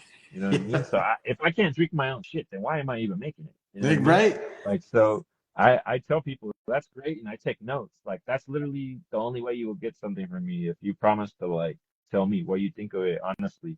Because people tell me this is shit. And then I'm like, well, that bad? No. You know what I mean? So, I mean that feedback super helpful because what I was going to is I don't put it out because I've only had a small experience with distilling, so I don't want to get I don't know I forget the saying, but I don't want to put the cart before the horse. You know what I mean? Like I want everything to come, and I'm patient enough to wait because I make money off plants and consulting and a bunch of different stuff. Yeah. So like I did a whole cycle already where I grew plants to maturity of multiple species and I didn't make a profit at all from any of that. You know what I mean? Oh So like shoot. what I'm telling you, how a lot of the people are making their brand and they're thinking they're gonna make money at year 7 and 8. Mhm. I did all the experiments with my first cycle. So like now I know, oh, I can make, I have around 12 different products I want to focus on. And spirits is basically the last of those products. You know what I Yeah. mean? So, um, yeah, I'm approaching it from a little bit different of in an angle than people. And what I was mentioning is they might, the majority of these smaller brands might get to maturity of their agave and realize like, oh shit, like we don't even have enough agave to like do our experiments and see what products we can make and like, because this is so new, you know? So I tell everybody like, um, the spirits thing is cool, but like it's gonna take a while to like figure it out, especially if you have a lot of different species. And you know, I tell people don't quit your day job. Put it that way. You know what I mean? Like I grow cactus for a reason. I have animals for a reason. I have different businesses for a reason, so that I can blow a bunch of money into agave, and that should to me don't matter. But to other people, you'll go bankrupt chasing your agave dream if Yeah. you don't diversify. Yeah, and um, yeah, it's interesting to me some of the brands that are popping up and farmers in California because um, you know I don't think I'm better than anyone. I think that just like when I tell people this, I don't mean to be negative or anything. I hope they see it as a positive thing so that they can try to like avoid all of that. You know what I mean? I'm telling you, like, um, I experimented in all this stuff, and then like, I made a bunch of products and or spirits or whatever. But because I didn't make any money, you should expect a similar scenario that might potentially happen to you if you're a great experimenter like me. Because I realized, like I said, those experiments, like I'm down with the money I spent on them because now I know exactly how to blow this shit up. Hmm. But um, their version of that might, it might be different. So it might take them longer or shorter amount of time, and all the time, like sometimes I'll buy like a agave that's like gigantic from a nursery and just like put it in the ground, and in a year I know I can distill it. Why? Because I want to do on small scale an experiment that isn't using my main stuff, you know?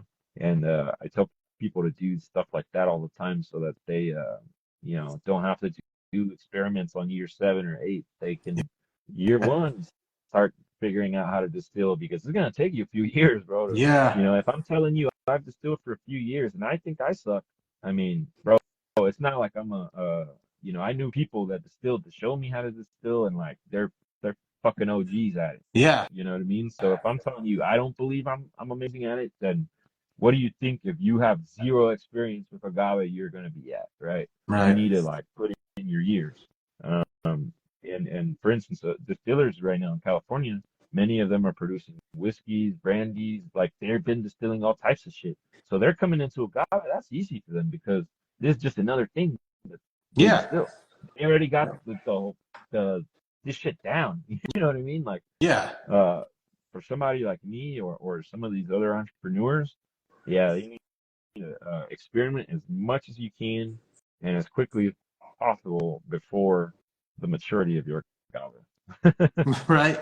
So, Kistawado had a question here: is that how close does the California agave get to the Mexican ones? The Hawaiian ones look way Yeah, moist. You need a certain amount of stress on the plant to get that high bricks.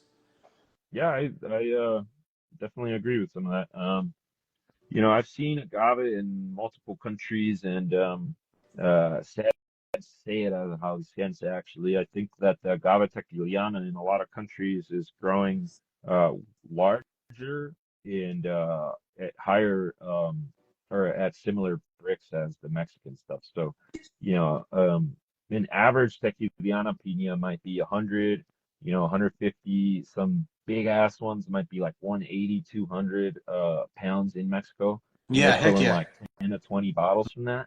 I mean, I've Mhm. seen shit in Israel that's like 500, 700 pounds, and the same in Australia. What the You know hell? what I mean? Like stuff that's like triple, almost quadruple what the hell we're producing in Mexico.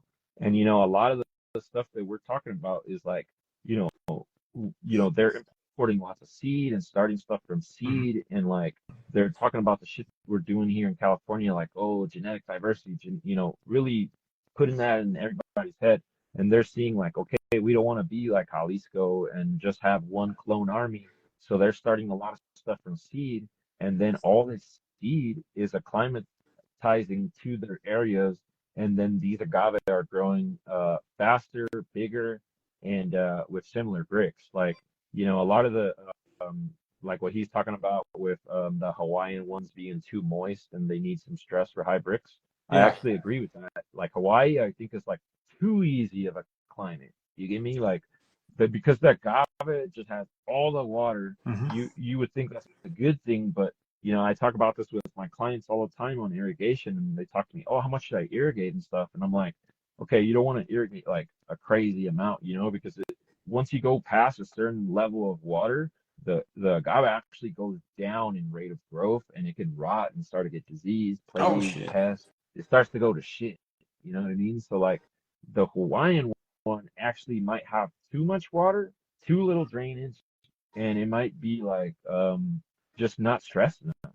That's why I love growing in the desert, because you're not gonna find a place more stressed than the desert. Yeah. It's like the extreme hot, the extreme cold, extreme wind. You have frost, you have snow. Everything that they could be exposed to, it's exposed to in the desert. You know, and yeah, like but yeah, getting back to the different countries, it's like there's fucking agave growing all over the world, man. That as a Mexican, once again, I think it sucks, but because we are limiting our genetic diversity in Jalisco by only planting a fucking clone army, people are beating us at our own game and Hmm. producing better agave tequiliana in other countries. And you know, hopefully that, uh, like I was telling you, you know, a lot of the issues in Jalisco change, where people start promoting more. Like the CRT tomorrow could be like, you know what? You can't even fucking plant an agave unless it doesn't come out from seed. Fuck it. You know what I mean? Like they could change the genetic everything tomorrow if they wanted to. You know what I mean? And those are the advantages that these countries have, because they don't have the CRT telling them you can only grow from Blue Weber, clone. So it's Yeah. like um, that genetic variety, I think, is why those agaves are you know better. Maybe in other countries are growing a little bit bigger and better. And yeah, places like Hawaii, places like Thailand, or places where they are taking agave right now, that are like really really tropical. It might just be that the tequiliana is like going through no stress there. You know what I mean? Yeah. So So, for example, we're talking but you about could, stress, right? yeah, We're talking about stress you could earlier. change up So, the species yeah. totally. So, when I think of stress on an agave plant, a tequiliana, like you were talking about, I think about Hmm. when I'm talking about Los Altos, the high elevation. That would be considered a stress, right? Yeah. So Hmm. that's one thing that gets me. Like right now, Nathan at Kiss the Widow, he was talking about how it drains better on a mountainside. Yeah, Yeah, totally. because again, the stress is there. It's on a mountainside. It's at a higher elevation. The stress If is you right if there, you right? if you The desert has a lot go of and stress see too. agave in the wild, almost like a lot of the species that we love are on just hillsides. Like one of my favorite agaves is like Agave Vilmoriana, which is actually native to where we're from in Jalisco. It's a Jalisco agave, but nobody grows it in Jalisco or America apparently. So I just randomly came upon this shit one day and grew a bunch of it. And Oh shit! you know, that agave, I just like it because it's like something that grows on cliffs, man. Like, Yeah, and you see a lot of these agaves literally growing out of straight rock on a cliff. You have to learn from the wild. You have to realize if this agave is growing out of straight rock on a cliff, it does not like water. It loves drainage and it loves very mineralized soils. there If you not, it would go. not be there. Yeah. So that's the type of shit that I try to copy here, right? So, yeah, So someone asked, what does stress do to the plant? uh, I mean, it can do a lot of Yeah. a lot of stuff, you could get pest or plague stresses, like for instance, if you're overwatering your agave, you can start to create too humid of an environment and you start to get fungus, in the roots or in the leaves that can lead to that plant rotting out. So that's the ultimate stress, fucking dying. But I mean, in my case, I give an example. I dry farm agave where I literally am giving the minimum amount of water to the agave possible for it to live. And like I experiment all the time trying to figure that out. But Mhm. I've come across for most agaves, it's 2 to 5 inches. So I stress them so much, even from when I'm starting them from seed. Once they get to a certain point, I'll start going from watering like every day or every other day to now I'm like watering every month. And the stuff that's out here on my 3 acres, I just watered one time in the past 8 months. And when I say water, I mean like I just passed with a hose like and washed it off. You know what I mean? So you have the stress of water on the other side there that now this agave is creating, a lot of different or a lot of different things are happening inside the agave, Mhm. changes in sugar levels and the different types of sugars can be happening due to that stress of water of having too little water, right? But Yeah. in the case of the agave, it might be growing, you could say, oh, a little bit unhealthily because it doesn't have as much water as it needs. But in what we love, which is the spirits, that shit turns out amazing. That stress. Yeah. So that's where the stress can, be on different levels. And, it can be due to water or due to, you could have soil stress if you have shitty soil, or you could have, you know, chemical or different animal stresses, different like for instance right now a big thing that's trying to happen um, is like in California people are trying to come up with agricultural chemicals that like could potentially be like what Roundup was for grapes, right? Which Oh. I hate to say it, but this is what they're doing. And I've talked to some of the people working on stuff like that, and they, with grapes, essentially, you could spray the whole fucking vineyard with Roundup, Yeah. and the grapes don't die, but everything else dies. I'm talking everything from insects to weeds to everything, right? And Hmm. there's a whole bunch of range of other issues like people, potentially having health problems, with a lot of that stuff. So, but that's what they want. They want to be able to just come in and chemical everything and just harvest the grapes, right? And that's why, a lot of California, wine has fucking low amounts of Roundup in it, which is why I don't drink a lot of it. But Yeah. they want to do that for agave, and they want to have a chemical that they could spray throughout the whole field, doesn't kill the agave, but kills everything else. Yeah. And you can have chemical stress like that, where the plant is like kind of like it has like a disease or something and then kind of slowly recuperates. But like that's kind of what happens with grapes. Like it starts to go back a little bit, like it's dying, and then out of nowhere it just shoots back up because all this competition went away. Oh, So wow. you can have chemical stress. Yeah, it's and I hope that type of shit isn't produced, to be honest, in California. But yeah, I'm a realist too. In California, um, as sad as it is one of the biggest agricultural places in the world, and there's farms here that have not millions but billions of capital, and many of them are just begging for a new crop to exploit. So Yeah. agave, I'm not a dumbass to believe that big companies are not going to come in like and do a bunch of nasty stuff. Like I always tell people, I'm like, if you think that what happens in Mexico is bad, let me show you American Big Ag. You know what I mean? Which is like the 900-pound bear or some shit. It's Yeah. like it's a big player, and Napa ain't nobody to fuck with. Like these people have a lot of money. So when they get into agave, I think a lot of the shit that you see in Mexico of really bad production will actually be worse. Like people always tell me, "Oh, do you think California will make a better agave spirit or whatever?" And I'm like, maybe you might have some that compete and stuff, but one thing I can guarantee you is we'll make a worse one. Like we're gonna make a product that makes like the shittiest tequila look good. Yeah, And right. There's some, because it's in California, yeah, it's yeah. the Americans, you know. But So let me ask you yeah, that, what that said right there. Have you made pulque already? yeah, Yeah, yeah. I made more pulque than spirits. Mm. cool. So making pulque, I'll tell you this much. Is it something, have you tried, did you try to sell it to like a liquor store and all that? Like your pulque?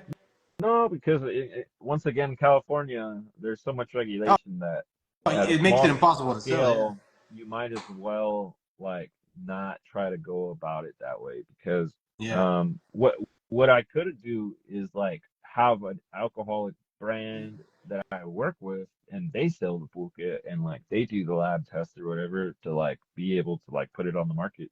But as a small grower, I think you would need to be somehow have an on-site lab to be able to verify that the pulque is a certain quality. And you Oh, know, I think that you would also have to have a, I mean, this isn't distillation, it's fermentation. yeah. But I believe that you would have to have some type of alcohol retailer license. So there's like maybe three or four licenses that I would need to be able to sell my pulque legally, which I'm not gonna fucking No, do you're not gonna. on No, such a it's small gonna scale. take too You much know? time away from what you're Yeah. already doing. Yeah.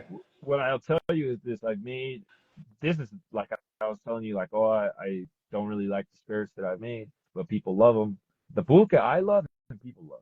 So like that's something that might be something I explore within the next few years, partnering with a brand, and as I, you know, grow a little bit, then starting my own brand. And you know, I've actually seen like, you know, I've talked with like the city here and seen how much a distillery is, and I've actually seen like what would it take to like do it legally, sell the spirits and the pulque legally. And I mean, you know, you're probably looking at several tens of thousands of dollars in licensing. If you want a little distillery, even producing like, you know, say 25,000 bottles, you're probably looking at like 900,000 to like 1.2 mil in Damn. Lancaster, which is like, Yeah, like you know, that same gases. thing in LA would be 5 mil. You know what I mean? Uh, so it's very expensive. And you know, what I've come across talking with different people is like, look, if maybe I don't want to throw a mill on a distillery or getting all these licenses, but what if you had 30 different people and the say distillery or pulqueria was 900 grand, just fucking simple number. Everybody puts in 30 grand and we create a kind of art de gnome type of brand where we're like one brand, but 30 different small batch growers Yep, like putting kind of like one Artenomnas, yeah. distillery as a family, and we're all selling our shit. So now we split one person doesn't have to pay a meal for the distillery or for the pulqueria or the licensing and all that, the brand.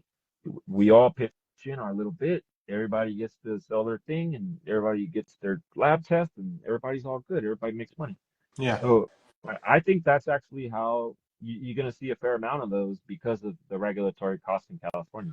There will be, like, for lack of words, cooperative distilleries.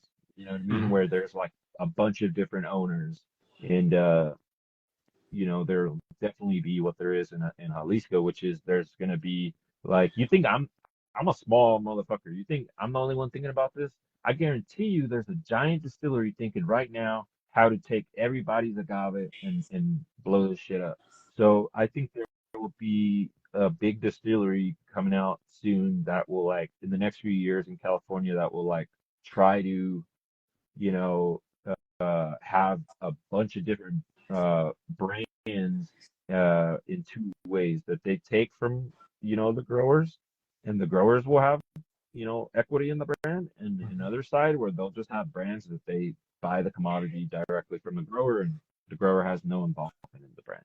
So I think that is going to come for sure, freaking really soon. Yeah, So what? and Someone we're had a gonna question here. It says, Mexico. "Vida Criollo." He says, "My question: I'm not a tequila harvester. My plants, I hope to gather the sap and go from there. Can you distill Yeah, the aguamiel, harvested by the juice, rather than harvesting the whole field, which pulls the whole plant?" yeah. That's what we were talking about actually. That's basically pulque. Yeah. So I mean, if you take the agua miel, that's around like 1% alcohol, maybe like sometimes half a percent, and then you ferment it, in a certain way for a few days. You can get that up sometimes to like 4 or 5. I mean, the highest pulque I've ever had is like a 6, 7% maybe, and then It's like a regular beer. so yeah, it's It's like, basically yeah. beer, Yeah. but the difference is like beer's fucking horrible for you. Yeah, Makes you right. fat and like it's just horrible, dude. But like Bulka is amazing. It has like, probiotics and like all these different like microorganisms. It's like a living thing that you put in your body and like it helps your gut, helps your brain. And like I was telling you, I've been reading this research article where uh there's this guy who makes an agave syrup that's not like the shit you buy at Costco or whatever. It's like evaporated agua miel, and essentially they're turning that syrup, evaporated agua miel, and they're doing clinical trials in Mexico with I think the University of Monterrey. Don't quote me, but I can if you're wondering about this article, DM me and I'll send it to you. And then they're basically doing these clinical trials and finding out that, this agave syrup has the potential to fight breast cancer and different types of like cancers. So like, I was like, damn, that's amazing, Yeah. man. Like Buka has way more, I think, benefits for a human than tequila. You give me like if you drink a Yeah. bunch of tequila, probably not the best shit for you. But like if you drink a pulque a day, I mean, don't. I'm not a doctor or anything, but like I think in theory it should be actually something that's benefiting you, not hurting you. You know what That's I mean? right. So that's probably why they drank it for thousands of years and like nothing too crazy was happening to them. But now with the uh spirits, people go wild, man. So Right. yeah. You know what's funny?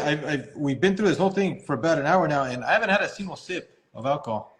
I've not drink at all through this entire I've thing. been drinking water, man. Yeah. See, look I at I ran I. out. I had a bottle of Altanasio that I finished, and I haven't gone into the city, man. It was funny yesterday on the live we did yesterday, the Instagram live I did yesterday. Um, Yeah, the guy Mike, I mean, dude, he always kills a bottle, and I'm like, dude, I'm looking at it it's like crazy. I barely Yeah, killed my Siete Leguas bottle from Tulum, man. Like, I it's know, been here man. for like 2 months. No, yeah, I love just having like a pour or two. Like I mean, it's rare that I ever drink a large amount of alcohol anymore. But I just like appreciating it more. Whereas before I was, trying to get drunk or whatever. So it's a different type of drinking. Yeah, there And then is. I like to drink with like a cigar, you know what I mean? So like Yeah, there you go. uh I'm not gonna be drinking with juice and shit. I want to taste the tobacco and taste the agave spirit. Right. But Yeah. right now that we're bringing it up, Steve, also, it is incredible to see that agave in Hmm. general, like, has a bigger benefit than just making alcohol. You know what I mean? Like, Oh it's, yeah, yeah. yeah, it's like, it's good to see that it has such a bigger benefit to, like, when you're talking about it making a better cement, Hmm. cancer It has research. thousands of potential Yeah. uses, you know what I mean? And I think agave is gonna be one of those crops that uh it's just going to be huge, growing all over the world. I tell people, they don't, Mexicans, they don't like to hear it when I talk a lot with Mexicans and Jalisco and stuff, but I think Mexico or agave is going to go all over the world, much like wine grapes left Italy. Like Yeah. if you look at grapes in Italy as agave in Mexico, I think now, like if you ask an Italian, oh, what do you think about Napa wine? They're like, that shit's horrible. It's a piece of shit. Yeah. You know what I mean? And they will always believe that. So it's like, Yeah. they will always believe they're the best, even though a lot of people fucking love Napa. Napa selling billions of wine, right? Yeah. So, and all over the world, people are growing wine. I think in any country where agave can be grown, it is going to be grown.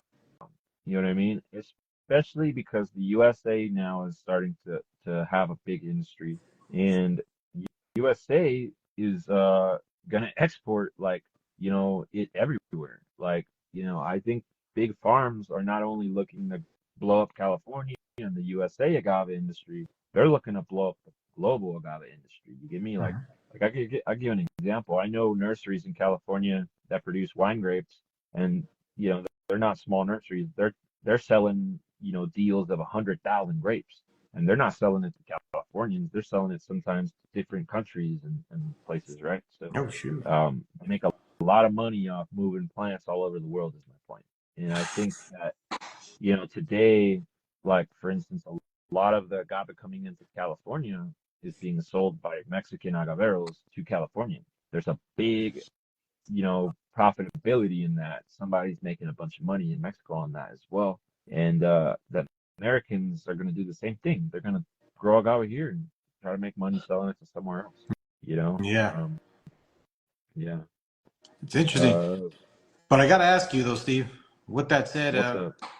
what I do like, I mean, I don't like a lot of regulation. Just like you, I do not like regulation. Yeah, it's But super not but I will tell friendly. you this: to an extent, I do respect the fact that agave or tequila is a regional thing. I Hmm. still love that because it says that this is from Mexico. It needs to be made in Mexico, and that's it. You know, because Yeah. yeah, you're right. Agave may start growing everywhere. It's right, but Hmm. no matter what, we still have that denomination. We still have it. It says tequila is from Tequila, Jalisco, and these four other states, and that's it.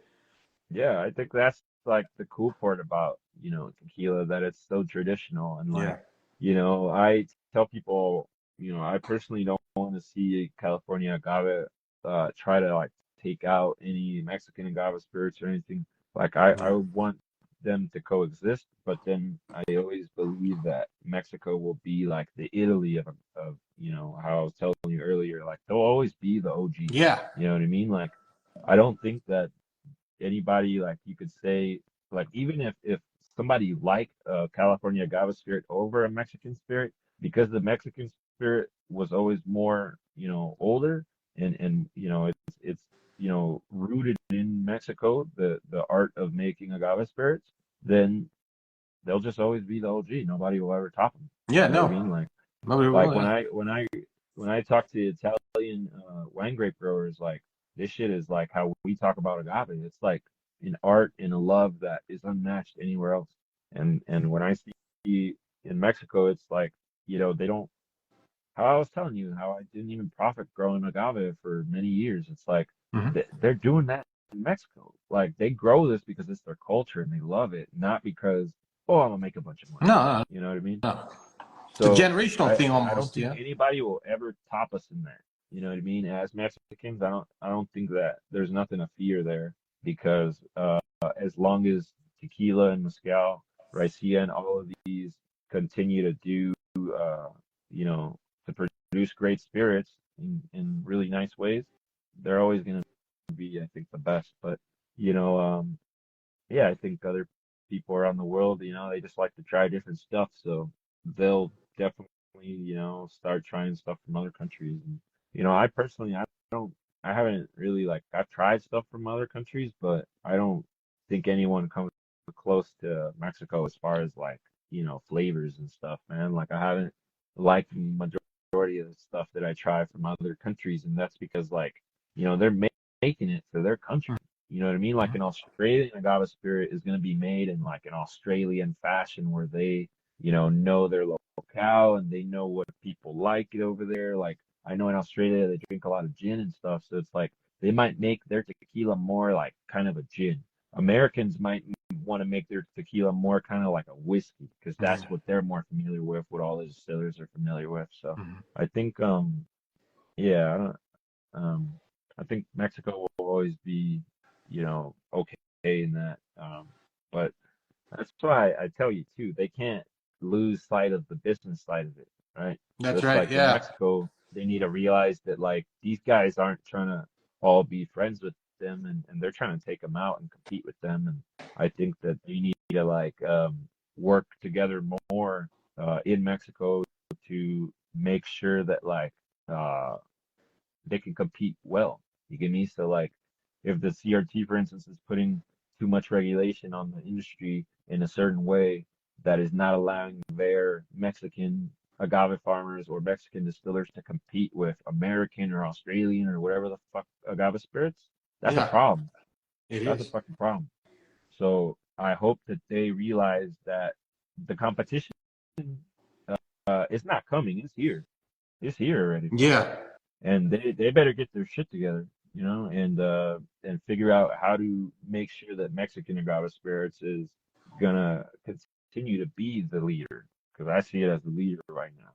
So, they need to just, do what they've been doing forever. Just keep innovating and shit.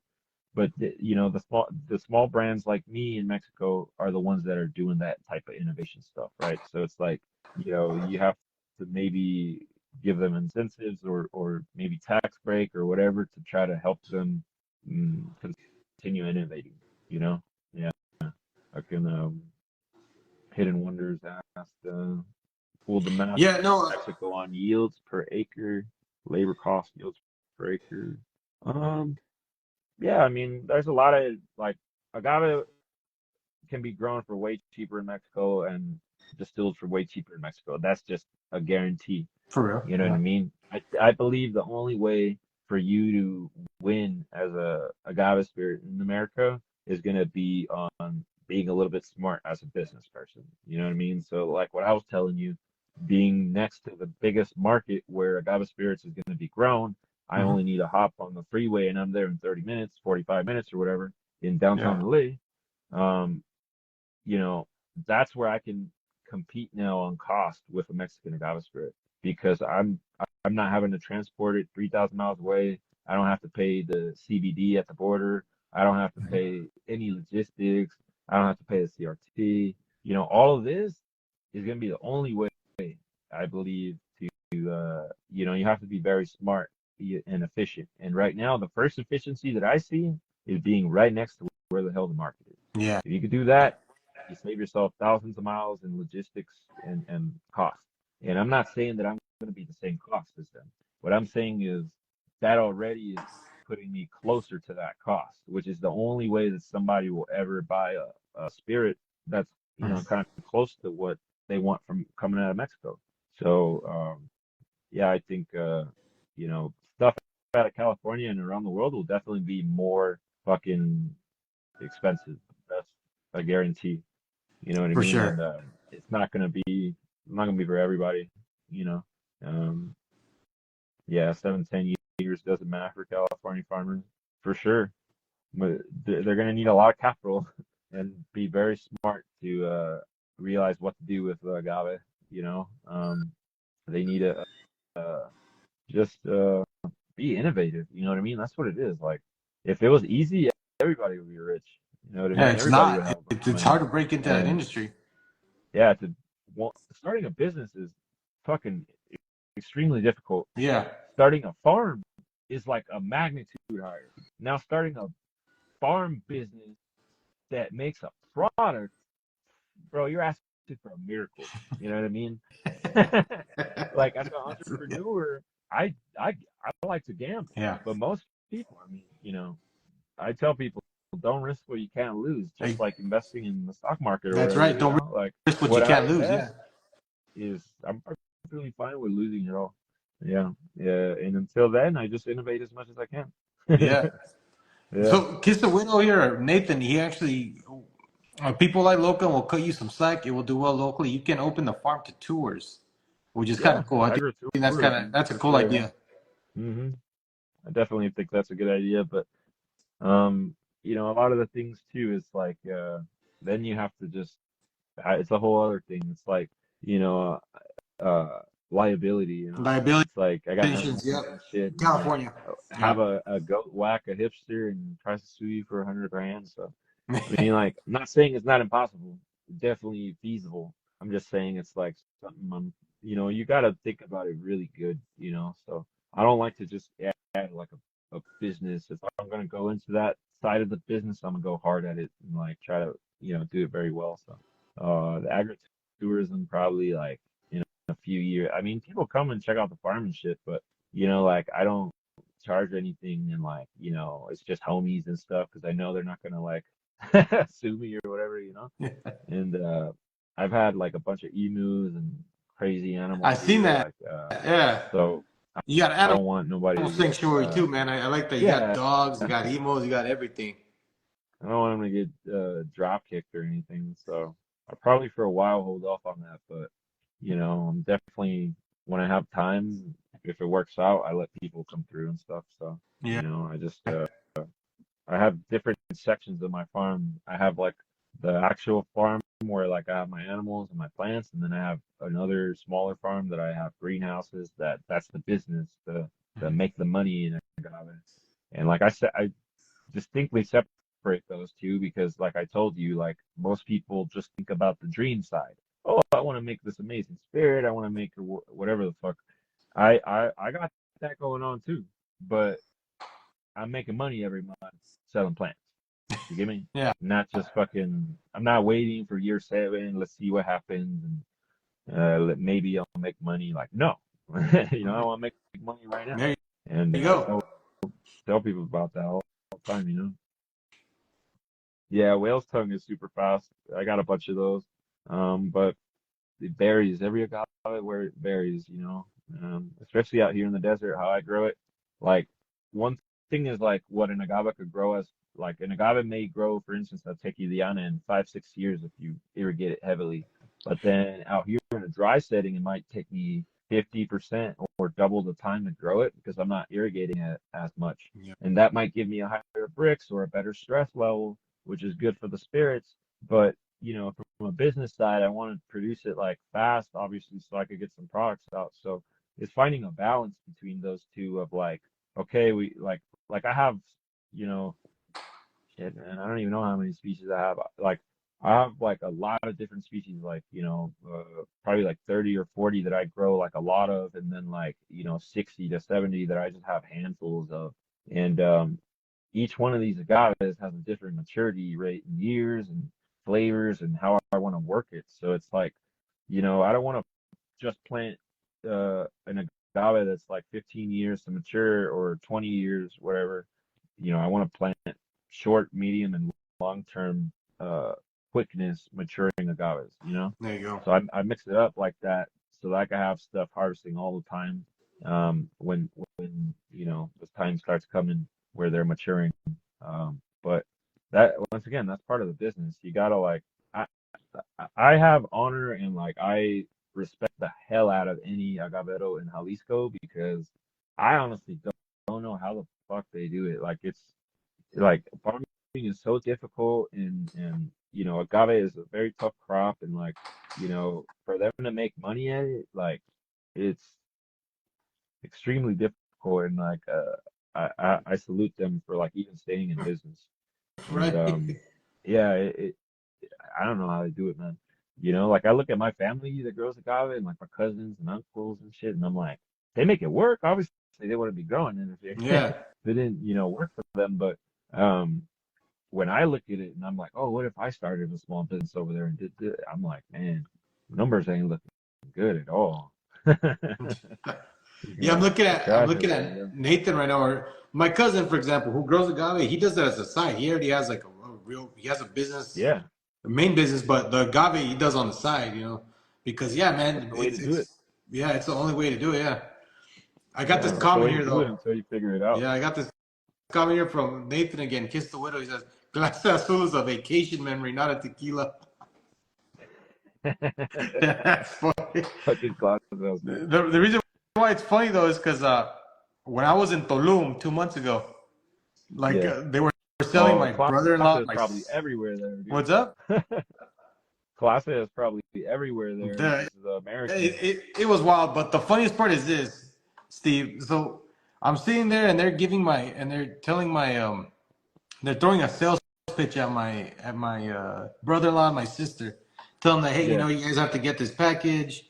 Because they already have a package, but they expanded the package and they gave it to them at a pretty good price where they can go to all these hotels, right? And they're like, as part of this package deal that you just bought, we're gonna give you $750, but we yeah. also give you the idea of giving you a bottle of tequila, and it's like, and then they're like, hey, take a look at the bottle, right? They're like, okay, let's see what you got. They come out and they bring a bottle of Clase Azul, and I'm like, Oh shit. no. They got you, man. They try to get me on that. They're like, hey, they're like we're gonna offer you a bottle as part of your $750. It's Because hard what to they were even trying to get do is not mad, give them money. because I What's had a up? client I said it's hard to get even mad at that because I had a client give me 2 bottles of clase, and he was super happy. He's like, "Oh, bro, I spent like $600. Like, here's these two amazing. You said you love tequila, and looking from his view, I'm like, he just bought me some shit he thought I really loved because Yeah. I did a really amazing job on this project.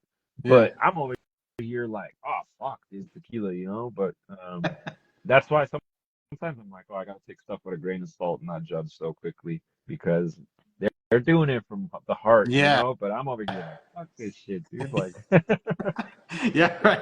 Like people remember the vacation and don't even know the brand's name. This is genius marketing. yeah, Generally, it would be genius marketing, but that day it wasn't. Trust me. Like the minute they pulled out that freaking, they came up and they are like, "Glasses full." I'm like, yeah, "Nope, don't buy the bottle. Back, send it back to where it came from, dude." It's like that was the worst day of their life. totally. It's like they didn't Hidden, win shit off of that, dude. Hidden Wonders is saying selection and tissue culture is the only way. Yeah, so when you tissue culture in agave, it's like getting clones. You're gonna have every agave be the same. But as we've been talking a little earlier in this podcast, now if one pest comes to that agave, it can potentially go to every agave in that species. The Yeah. same with diseases, the same with fungi, and the tequila industry has had like 2 or 3 runs where like they've almost been completely destroyed, where a pest 90s. or a disease has Mm-hmm. come in and just fucked everybody, Yeah. and then that that is gonna happen. It's not if, it's when, Yeah. that is gonna happen again. So that's why you gotta plant a bunch of diversity and stuff. So tissue culture is great for one generation. I always tell people, you want to make a bunch of agave super quick. Like say you got an endangered and you only got like agave over here in this corner, and you only got a few of them. Tissue culture it, make a fuck ton of them, but then start it from seed in the bulk so that you have genetic diversity on the F2, the second generations, and going forward. Because if not, you're going to be in the same place that a lot of these, monoculture systems are, which is, yeah, just really at risk and getting screwed really quickly. Yeah, I mean, Yeah. because I Um, remember reading about the plague in the tequila industry in the 90s when one freaking plague knocked out all the agave. I mean, it was so bad yeah. that a lot of these smaller brands, they closed down. Agaveros had to close hmm down. They went out of business because Yeah. And they couldn't and the grow. ones that the crazy shit behind that is like the agave that is existent today of Agave Tequiliana is the ones that Mhm. survive. So like even like the little bit of genetic diversity that they had is the Mhm. only reason the industry survived. So Oh those shit. small agaveros, the small brands that might have been planting from bugel and from seed that grew that sold all over Mexico, Jalisco or whatever, they're probably the only reason tequila is still here, actually, because they were the ones expanding and furthering the genetics that when those pests and those diseases came, the industry rebuilt from. You get me? Yeah. So, yeah, that once again, that's why we got to keep all these small guys in the game because they're not doing monoculture. They're planting from seed. They're planting from bugel. They're hybridizing. They're doing Yeah, all types of they're shit. innovating, So, right? That's the thing. They're innovate. innovating. That Yeah. yeah, because like you said, hmm cloning with cloning, you're gonna have an exact match. But again, Yeah. one plague is gonna knock all that out because they're all clones. All out. Yeah, So I mean, yeah, it has benefits and pluses. yeah, That's all. So like everything, you just can't do it for 100%. So I mean, cloning is good for some things and others it's really bad. So no, it's yeah, it's, it's good to know. Like I learned a little agriculture today, man. heck yeah, man, It's- you gotta learn, about the agave and stuff too. Like yeah, I was telling one of my I have another friend who's from Jalisco, and I was telling him I had a bottle like a month ago from a mezcalero in Jalisco, and he's like, a mezcalero in Jalisco, and I'm like, yeah, mezcalero in Jalisco, like he's making mezcal, like he's pit roasting, and he's got a agave spirit out of Salmiana, and then he's like, the what the hell? Like I thought it was only tequila and stuff. And I'm like, Well, let me tell you something. Like, I could go back a few generations and see in my own family multiple species of agave growing on the same farm. And before the CRT and the normal was passed, multiple agaves were growing in Jalisco. And, Mhm. that's now you see Raicilla making a comeback with like four different types of agaves. That's all that shit got lost. Before, you know, there were a lot of mezcaleros producing mezcal in Jalisco, and the DO, in my opinion, stripped their culture from them because now they can't call it mezcal in Jalisco. They have to only grow a monoculture and only can sell that into tequila. So like, you know, it kind of hurt them, I believe. But my point is, it's not legally called mezcal from Jalisco, but I call it mezcal from Jalisco because they're mezcaleros, and I don't give a fuck what the DO says. But you know, that's just my opinion. But just, I tell people, I'm like, yeah, man, before there was not a monoculture of Espadín in Oaxaca or a monoculture of Tequilian in Jalisco. People were growing a diverse amount of agaves and plants side by side and stuff, and the environment was all good. And these problems that they're attributing to industrial monoculture agave, that shit didn't exist back then because they were just doing it, legit. Like now, it's just yeah, like I see hillsides, it's just all blue. You know what I mean? It's like there's no Blue. fucking yeah, there's no variety, and like No. I see beautiful and bad in that. I'm like, oh, that's beautiful. Like I love agave. That's amazing to see a hillside full of blue agave. I don't think anybody would say that's ugly. But then, as an environmentalist, I'm like, I know what the fuck that means. That means they ripped out the whole forest. They took out, the trees, the shrubs, the ground covers, the animals. Like, so now when I'm doing it here in California, I'm like, well, how can I, do what the small guys in Jalisco and Oaxaca and Michoacan and all these different states did, where they grew a diverse amount of agave, they grew trees in there, they grew shrubs in there, they had animals, they didn't use no chemicals, and wherever agave is grown around the world or whatever, they should copy those small farms that are doing it right. If not, they're going to have a lot of the issues that Jalisco is now having in Oaxaca by an industrial agave industry. That's just, some of them are fucking up rivers, other ecosystems. So, you don't want it to get like too, you know, out of line, you know. Yeah.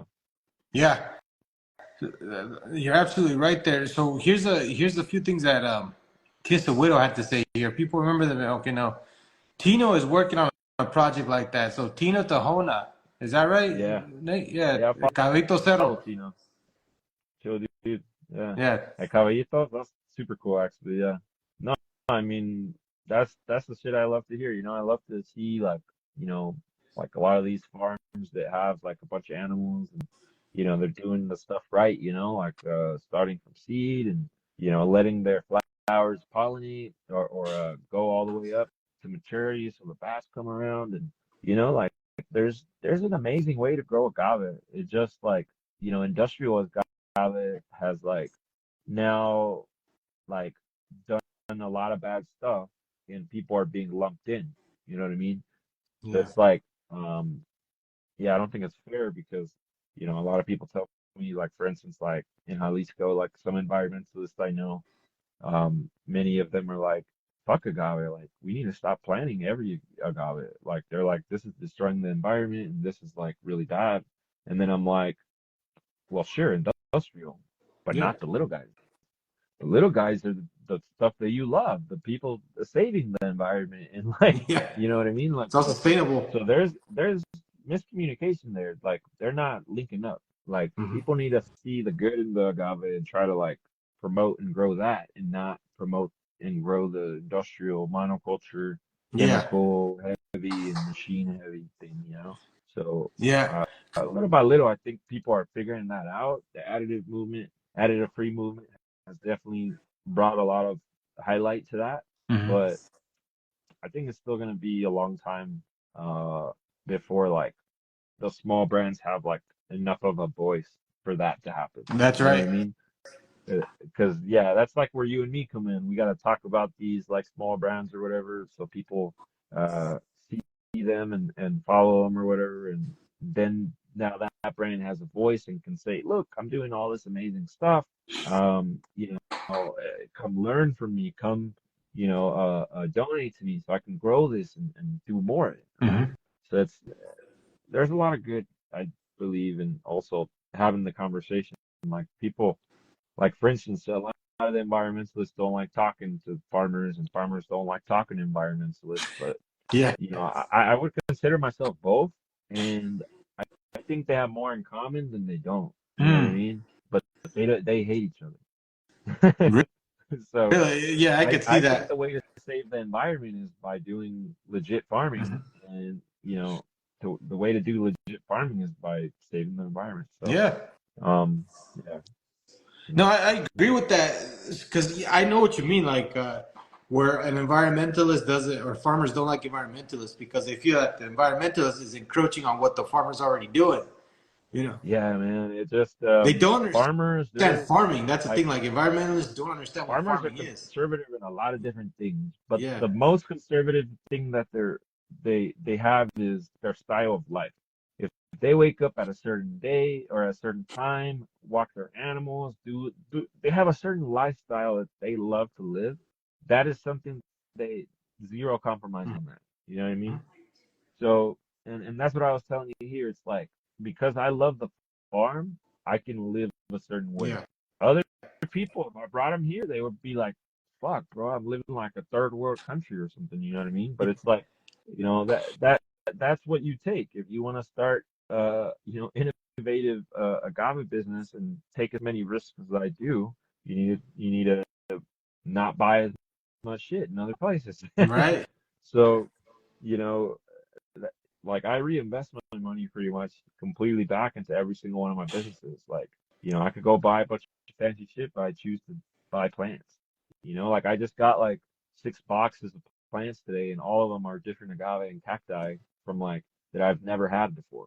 So, I just like at this point, it's like just trying to collect as many of the agave as possible, to be honest with you, because what I don't want to happen is we lose like all these species. You know what I mean? So I want how people have like seed banks and shit, like where they have like storage of all the seeds in case the world goes to crap. Yeah. Well, Yeah. I'm There we go. making an agave bank. I have a greenhouse with just two of every agave, three of every agave, and I'm collecting them so that I don't know what these agaves will have the potential to do. Like some might be better for biofuels, some might be better for fibers, some might be better for spirits. And I don't want to get rid of these genetics and lose them before we even have a chance to make any of those products. So You're the that's Noah's why I'm, Ark of the you know, agave world, man. You're just two dude, of straight each. up, dude. Yeah. Noah's Ark of Agave. That's a funny one, man. Um, but yeah, that's because people tell me like, how many agave do you have? And I'm like, well, it'll change in like 2 days because I buy like more, dude. So and then I grow them, most of them to maturity. So I'm trying to get the seed and grow them myself, by the thousands. So like the Agaveville Moriana, like I told you, like I might have only bought like 100 or 200 of them, but now I have enough Agaveville Moriana seed to plant out like 2,000 acres. You know what I Oh mean? Like shoot. I couldn't plant it all. You know what I mean? But I'm just saying, like, um, you know, one plant, if you know what you're doing, can give so much seed, and that's the point behind all these species, like trying to save them, trying to save all their genetics. But like I was telling you a little bit earlier, if you start a seed from an agave, it's not going to be like the mom. It's going to have a little bit difference, and that Yeah. changes each time that you're doing that. So that's where the developments come in and stuff. Yeah, nice man. I love variegated agave. Yeah, it's Let's see. Can wonderful. you farm grow nopales cactus? Hmm. Interesting question. Yeah, I have a bunch of them. Um, Nopales is like a weird ass word because I see it as like all the cacti, but a lot of people see it as like a specific type of cacti. Yeah. But I have probably like, you know, a dozen different like really easy to de-spine and eat uh cacti species. So I have the common ones you would find in Mexico, like the big old, prickly pear tunas and some that are spineless and very low spines and some other ones that are like super spiny, but people love to eat them apparently, so I grow them. Yeah. But the point is, I grow if it grows here, and I could find a place that isn't like trying to sell me plants at like a absorbent rate. Yeah. I'll buy everything they have and bring it here, and then I'll plan out whatever species of like my goal is to have as many fruiting cacti species as possible. Whether they make fruit or whether they make pads for consumption, I don't really care. I just want them to produce something. And the majority of them are low water and could be dry farms. So Oh, on that cool. end, it's amazing. Like the cacti are stronger than the agave in that sense. Like I don't need to water them ever. Like they just live off rain. And if I water them, like if I just get bored or whatever and I go water them, they're just gonna grow a little bit faster. But agave is a much more involved plant. Like you You need to be really there for that. to Yeah. watch that shit. Yeah, like it could go downhill fast, like within a few days. Whereas cactus, and you could kind of cactus, throw that shit over there somewhere, and like forget about it for like 2 months, and come back, and they probably would have rooted in the ground. You know what I mean? Like that would not happen with agave. Like so, um, agave, yeah, it's a much more involved species. But I tell people they're similar because they're similar on water, they're similar on the pests and plagues and how you grow them a little bit. So and as a Mexican, I'm like, well, I love agave and cactus. So I'm always gonna tell people to grow that. But um yeah, a lot of people don't like right now agave is having a boom, you could say, around the world, in California, in Mexico, and more people are getting into agave farming. But yeah, I forgot where I was going with that, my bad. But um or where I was going with that is that moment hasn't happened for cactus at all. Nobody gives a fuck about it in the United States. Nobody Yeah. gives a fuck about it, in other countries. Mexico grows a little bit. Israel grows a little bit. Um, Brazil grows a little bit. Brazil mostly for forage. Israel mostly for prickly pears. Mhm. Um, so Mexico, yeah, it's pretty much dominant, and like uh, somebody growing, like I know farms that grow like a monoculture of Opuntia ficus indica, which is the main most common cactus Cacti. grown in Mexico. Yeah. But I mean, to be honest with you, like I haven't seen any big ones, and they've been out for like some of them for like 10, 15 years. Hmm. So they're probably not making a lot of money.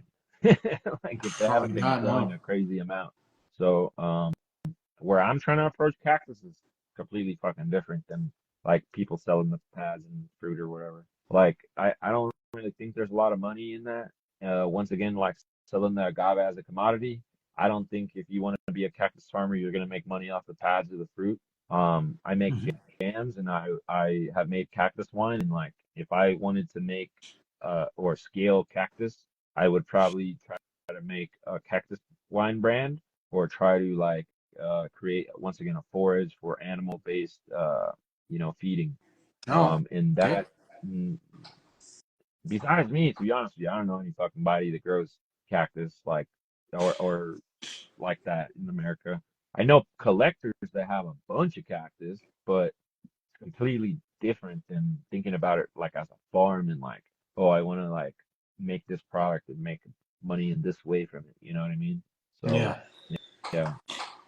Yeah, I know that's the farm I was talking about near Fresno. They're growing a bunch of different species there actually, but they're being funded by the state and stuff. So um you know when you're getting public money, you don't really need to innovate.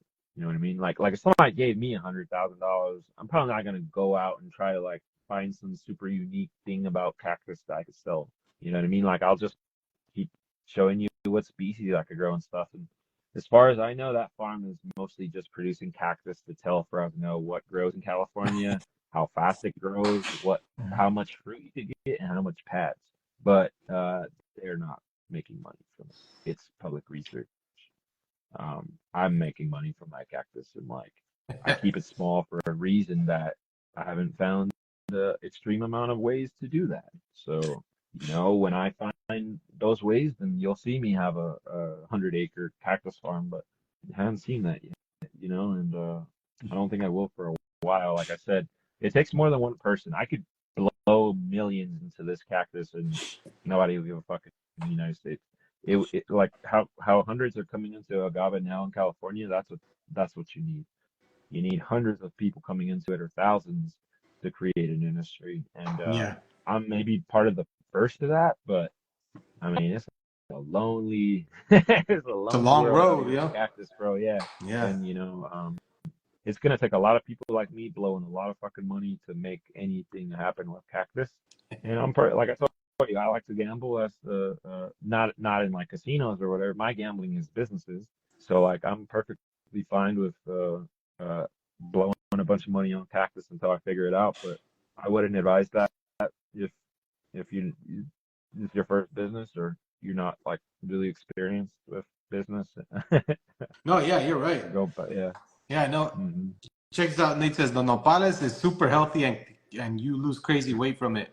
You know, Yeah, so much yeah, fiber. the funny thing is about nopales is that that's like when we think about nopales because we're Mexican, we're like, that's like the broke food. Yeah, We it's call it, but like frijoles, you know yeah, what I mean? It's like when you're broke, dude, you could live forever just eating frijoles and nopales and huevos. There's people that live to 100 years old. They've been eating that shit every day in Mexico and they're perfectly healthy. and they're still You know what I healthy. mean? They're Yeah, they're they're like still healthy. like I said, they live forever eating that too. Yeah, Like they're just eating beans, rice, nopales, like super simple stuff like that, and they're going forever, dude. So I tell people, I'm like, yeah, nopales is great. It's a superfood. You yeah, know what I mean?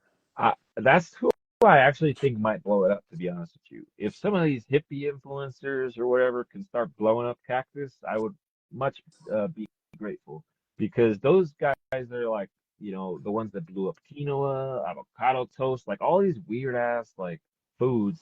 It takes like these influencers or like brands to come and like, oh, everybody should try this, and then people want to buy cactus. So, I like to like, I'm I'm a decently creative person making videos and photos and stuff, but I mean, I like to focus mostly on the farming and other business. So it's like, uh, I'm not here just making videos all day. You get me? Like people tell me, oh, you post a lot on Instagram. I'm like, really?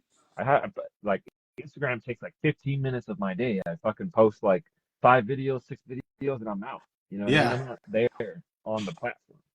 So what we need are those people actually that are like fucking YouTube and Instagram nerds to blow up cactus, but I don't you know, again, I don't know if that'll happen for a while, man. But you could join the revolution, I mean, I'll with the teach you what cactus, I yeah, know. I'm not egoísta or how do you, in yeah, English selfish. I'm not selfish. Like what I've learned, that's pretty much why I'm blowing money on this because I want to be able to like tell people what to do in cacti and agave and like realize like and other people too. Like I know other farms that are blowing a bunch of money in this and failing in a bunch of other ways, and they tell me, Steve, do not fucking do this with X, Y, or Z. So right now it's an open source agave community that's really beautiful where like, I'm experimenting in this way, the other farm over there in this way, and we're all learning from each other a lot of different ways to grow it legit. So that's what's needed in cacti. So the more the merrier. If you want to join growing some cacti, I sell cacti, and hit me up if you need any. I got a bunch of cold hardy ones, and you get if you want fruits or pads or whatever, oh, focus cool. ones. I got it all. Yeah, You know what I would like? I would like to try your pulque. That's yeah, what I want to do. I want to try your man. pulque. If you I can get got me, a few agave americanas here that are getting pretty big, yeah, so hopefully soon we'll make some more of it, and make some more of definitely it. need to come check it out. send it, whatever. Like, I want to try the pulque. I never You could tried come pulque here before. too, or I'll take it to you. You're not far, you know, because most of the people in Agave are like out of California or whatever. But if you're close by, then just come by, or I'll when I go to past the mountains, then I'll bring it over to you, man. Oh, You're not even better. or too far, yeah. Dude, that'd be great. I love to have like Yeah. homemade pulque would be great. I would love that because it's like it's one of those things that again you can make anywhere, and it takes time to ferment. But yeah, I feel like it's full of probiotics. Yeah, it's super Yeah, it's different, you know. like a Super superfood, unique. but you could get a little drunk off of it. I mean, it's kind Yeah, of cool. Me, you can't that's the really thing hate too. on You that. could, like, when I used to be in college, man, I could drink fucking, 15, 20 shots of tequila in a day and be fine. It's like, today I can't drink tequila all day and be fine, man. I like, people are hitting me up all day. I need to make money, talking to people. So it's like I like to keep my mind legit. Yeah, So it's like, I don't ever overdo it on drinking a lot of tequila, but pulque, you could drink all day, and you could have every 1 or 2 hours of pulque, and you'd be fine, bro. You know, yeah, you'd be doing amazing. So that's where I think pulque is gonna, like, for instance, like people go to a bar and they can only get like certain drunk, you know what I mean? But it's like with pulque, you're gonna be able to sell that client so much many more times before he taps out, bro. It's like a beer, but Like he's gonna be going for a while. yeah, he's gonna be going for hours, man. And that's pulque, a lot of it is used traditionally in campesino culture, you know what I mean? Like they drink pulque all day and they work all day, but if they were drinking spirits, fuck, They would nah, man, I make don't it, know. no. Yeah, they wouldn't make it all day. By noon, they'd be fucking out. Where the tacos at? Hey, Uh, but you know what's funny thing is that when I was watching that how they make pulque yeah. on YouTube, I was watching the video. He said that when his father was working, he would drink his pulque in the morning. Oh yeah, bro. Have his People pulque and go back to work. lo rascan 2, 3 times a day. The people that know, they know. They know. You can go every, 5 to 8 hours if you know what you're doing. You know what I mean? And it's all in how you craft the hole for the pulque too. And it takes a certain style, but yeah, man, like 2, 3 times a day even, and like I said, it's a lot of pulque that you could get sometimes from these big producers. So um yeah, I'm sure that that was part of the culture for millennia, drinking pulque all the time, man. Um I hope it gains more popularity in a little bit, like I hope that That's what they're saying, that it's making yeah, a man. comeback. That pulque Yeah. is making a comeback, and now Mexico City, there's places you can go, and that's all they have is pulque. Well, see, Or they I've yeah seen people like freeze it with like liquid nitrogen and like transport it across like states and like different places and like I wonder if that's going to be something that happens one day where like somebody has like a liquid nitrogen like truck, you know what yeah. I mean? And they just fill this shit with pulque and bring it to America and it's like tastes amazing, like exactly like how it was over there or like very close, right? Like so I actually think that's where the entrepreneurs need to like come in and like see what the hell's up. There needs to be an entrepreneur that figures out how to bring pulque and keep it at least 80, 90% of what the original taste is once it reaches its destination. You know what I mean? And like I said, there are 1 or 2 people working on it, and like I think that they might be successful actually with the liquid nitrogen. Um, for instance, people are buying pulque and using liquid nitrogen to even keep it fresh for like weeks at a time in their Oh bottle. So like shoot. the concept work is proven already to work.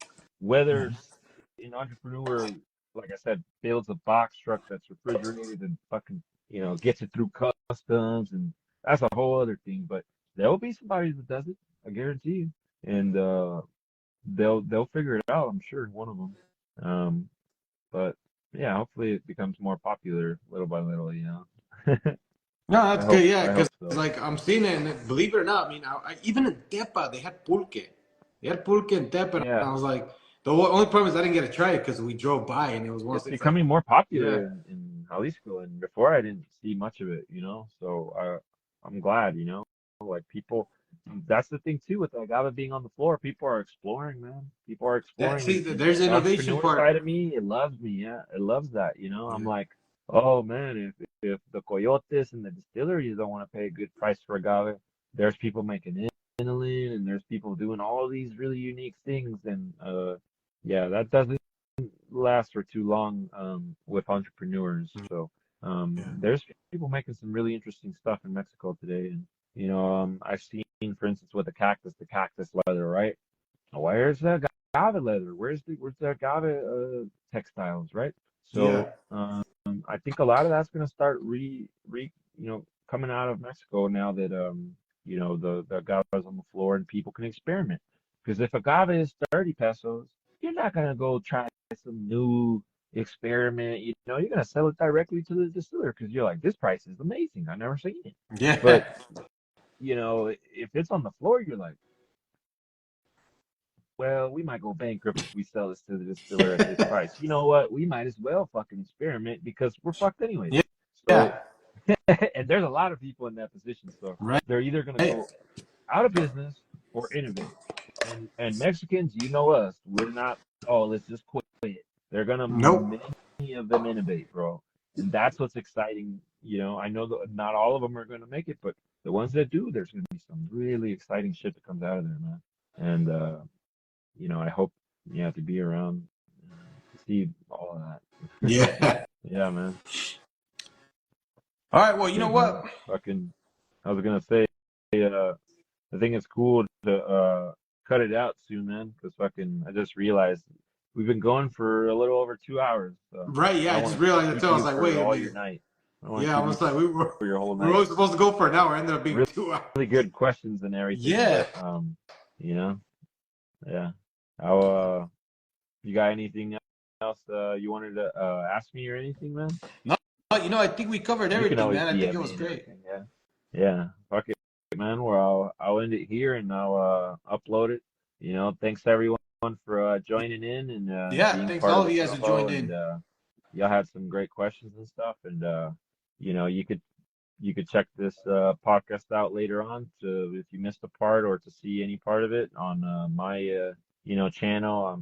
I'm gonna tag you in it too, so you can put it on your channel. So Heck yeah, yeah, man. have a great rest of the night, everyone, and keep drinking great tequila. There we All go. right. All right. See you, dude. Take care. Peace out.